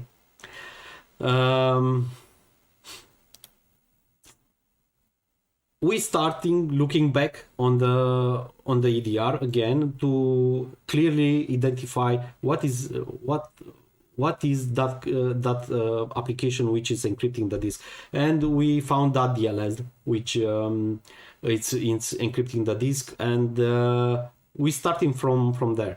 We looking on the NDR. We know it's an agent CRT, which is with the CERT-util is just transformed in an executable. It's just decode from base64 in an executable. Our colleague Robert, he saw from VirusTotal that DLL is not caught by Defender, and he think if we send it soon enough to Microsoft, it's very possible they do an update, and who or what people are starting their machines the second day, probably they will be protected by Microsoft Defender until the Kaseya is pushing the Kaseya VSA is pushing the malware. Of course, the Kaseya just recommended to shut down the VSA servers, but you don't know because it was over the weekend and some people it doesn't work. Okay, so the next thing what we did, we just isolate the thread because we don't know in that moment if those threads are communicating with the C2 or they are trying to move laterally, or they, I don't know, are trying to make some persistence. We don't know anything about that, so we just isolate the machine. We just count the victims. We try to find all the machines which was covered by our EDR, and after that we just get the help from Endpoint Squad, which help us to find all the machine which doesn't have an EDR on them. And of course we found the machines which was infected, and of course they run Microsoft Defender. Microsoft Defender didn't see anything. So having all this information and all these indicators of compromise, we start searching around that time when that happened, and we found the actual compromise in intrusion detection in our intrusion detection system. If until then we didn't know what exactly all this hack it happened, in that moment when we saw that, it was crystal clear for us what happened. And we realized, we see on the Hunters Labs Reddit page the fact they are missing some information, and that information exists in our intrusion detection system. I will come back later with that information. Yes, based on intrusion detection system findings, we could export packet capture to have a better look at the network traffic. Using Wireshark, we was able to export all the objects, paste it to the VSA via HTTP traffic, but our intrusion detection system doesn't save full packet capture. So parts of those scripts which recovered was missing because after some size, the intrusion detection system just dropped the rest of the files. Okay, so this capture some of them was truncated. But as I told you, we understand very, very well the timeline of attack, and we understand they bypass authentication through agent GUID. We see how they uploaded the agent CRT and screenshot.jpg, which screenshot.jpg is the missing piece from the puzzle. And that screenshot.jpg, it was an ASP file which is running ASP commands and is not a JPEG files. Of course, based on vulnerability in user filter table, they can run that screenshot.jpg as an ASP, and of course with that they just command the deployment on the all servers with which was managed by VSA.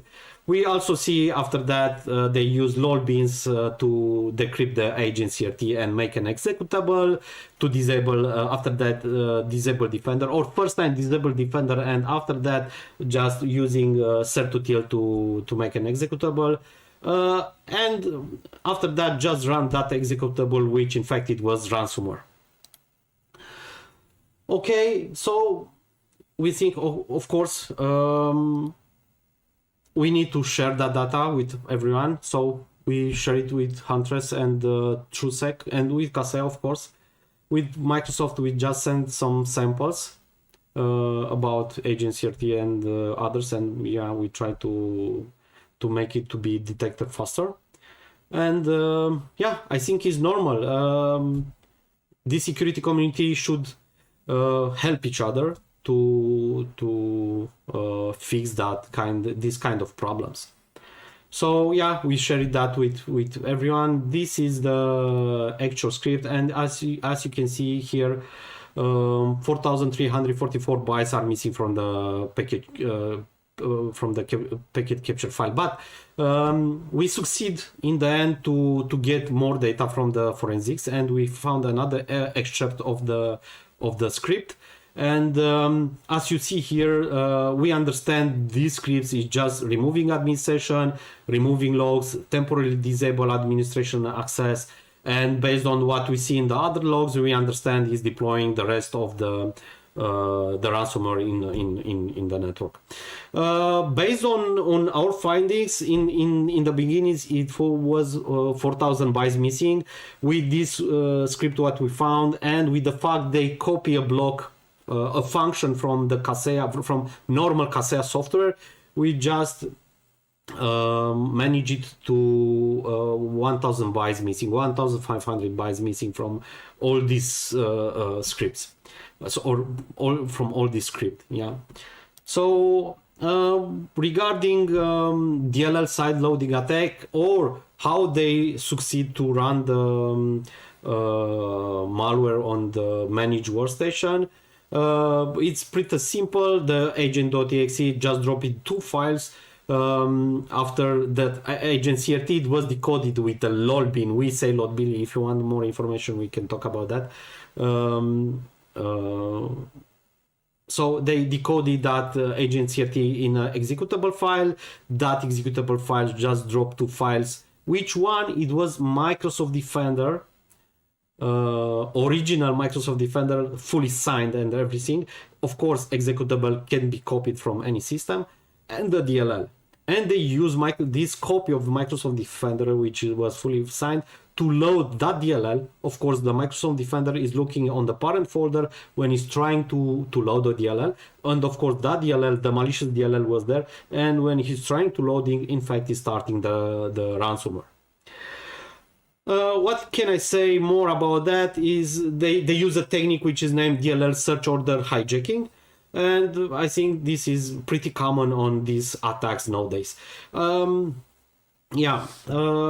It's pretty interesting. Also, we look on what we found on the intrusion detection system with what the community have, and we had the same binaries. Even we don't have everything. Usually on an executable, if you compare the starting part of an executable, usually that can tell you if it's the same binary or not, even if the second one is not the full binary. Yes, because on that part of the header you are some information which doesn't let you to have other kind of binary. Okay, I don't know how to explain that, but on the question side you can ask me more and I can give you more data. On the forensics, of course, we found the agent CRT, and we successfully extracted it with autopsy. Okay, we also recovered the logs. Logs was pretty useful because on the logs we find all the additional steps. We get the Kaseya server log, where from there we discover how many machine was infected. So it was more than 8,000 machines which was infected, or where that agent CRT was pushed. Okay, we also have we see the existence of screenshot.jpg in the index on the index of all files and directories to that directory. So we clearly know that screenshot JPEG was there, but because that script is deleted, everything right now in that moment we was not able to recover that script fully. So yeah, this is it. And based on the configuration, what it was extracted and was published on the Reddit, now we was sure it was no lateral movement, no C2, and no persistent. I can say that we look on the intrusion detection system and we try to get all the normal traffic out, and we see that they don't have any lateral movement and any communication with any C2. Okay, and in the forensics, as we discovered, is no persistence. So it was just a confirmation of what we had. So to sum up everything, we just look at Kaseya after the patch is at CAM. So some changes has been made in Kaseya. Clearly, all the eval function disappeared from their code. We see from the news they employ new security experts. Yeah, the application is far to be perfect. We did a security assessment on the ours VSA server after the patch was applied, and we found some, let's say, minor problems, which we announced Kaseya. We let Kaseya know about them. But sorry, we cannot give you details about that. Probably after they publish the new patch with everything fixed, we can tell you more about that. And of course, our internal process for securing artifacts and faster escalation, our internal process should be improved. Not it's a game where we have a continuous improvement. We cannot stay, and we should look on what is bad and what is good, and improve everything. Do you have any questions?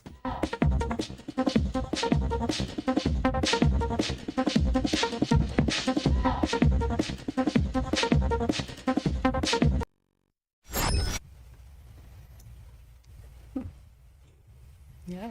Thank you so much for this talk, Adrian. Yeah. Yeah, good talk, Adrian. Thank you so much. Thank you for the invitation and everything. And I can see you have the swag as well, so yes. That's cool. Yeah. We like that. We really like that.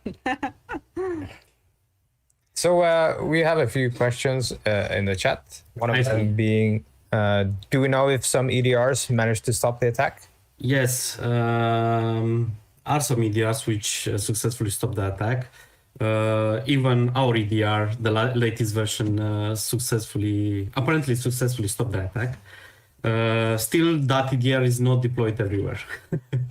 But yes, our EDR is doing that. I also heard about Panda security and others which they also stopped the attack. So I kind of want to go back to Sami's talk in the beginning where he said that Windows Defender is good enough. What's your opinion on that? Okay, from my experience, and I can tell you that I have a lot of experience with Microsoft Defender. Probably if you are aware about all those threats and you're taking care, yes, it's enough. But if you're not doing all your updates and if you're opening, I don't know, unknown files, then it's not. For example, I can give you a very short example. Someone just installed a crack file. And of course, all his data from the Chrome browser and the Firefox was sent on some communication and control center. And of course, after several seconds, Microsoft Defender caught that and killed the process, but it was too late. Yeah, we have a couple of questions in the chat as well. I'll like to start with the most serious one from Espen. Did you get some sleep while this was playing out? I think the What was the time window while this was all happening? Like, was it like a week or? Yeah, it was pretty hard, and usually this is the job of incident responder.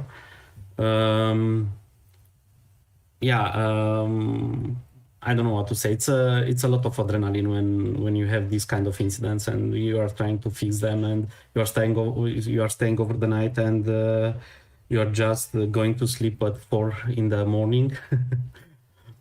So how many sleepless nights did you have? I don't remember exactly, but probably a lot.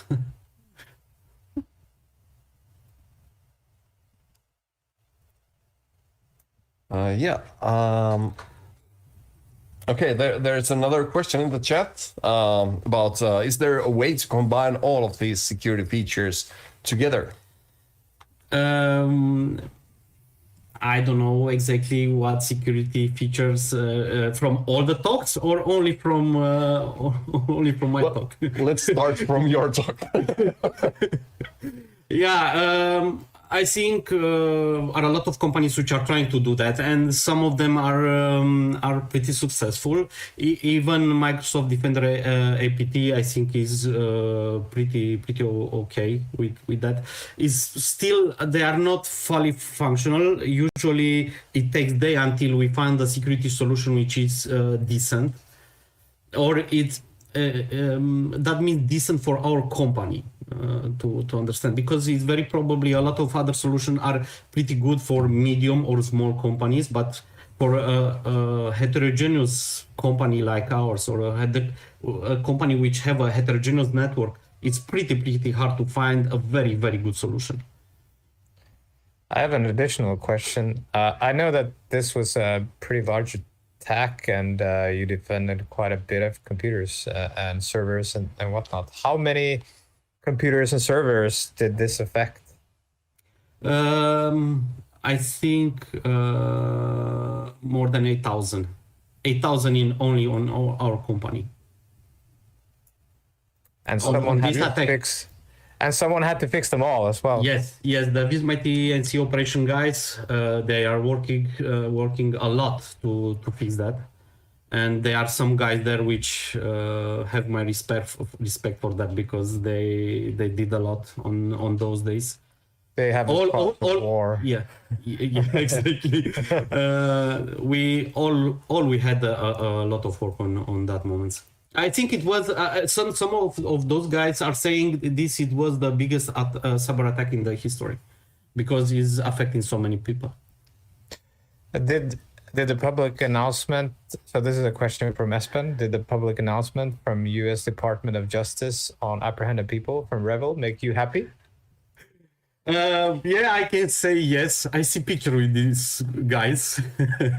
And usually for all the people which are doing things like that, I have just only one advice for them. Just switch the parts, because at the moment they will get you. You will do a mistake.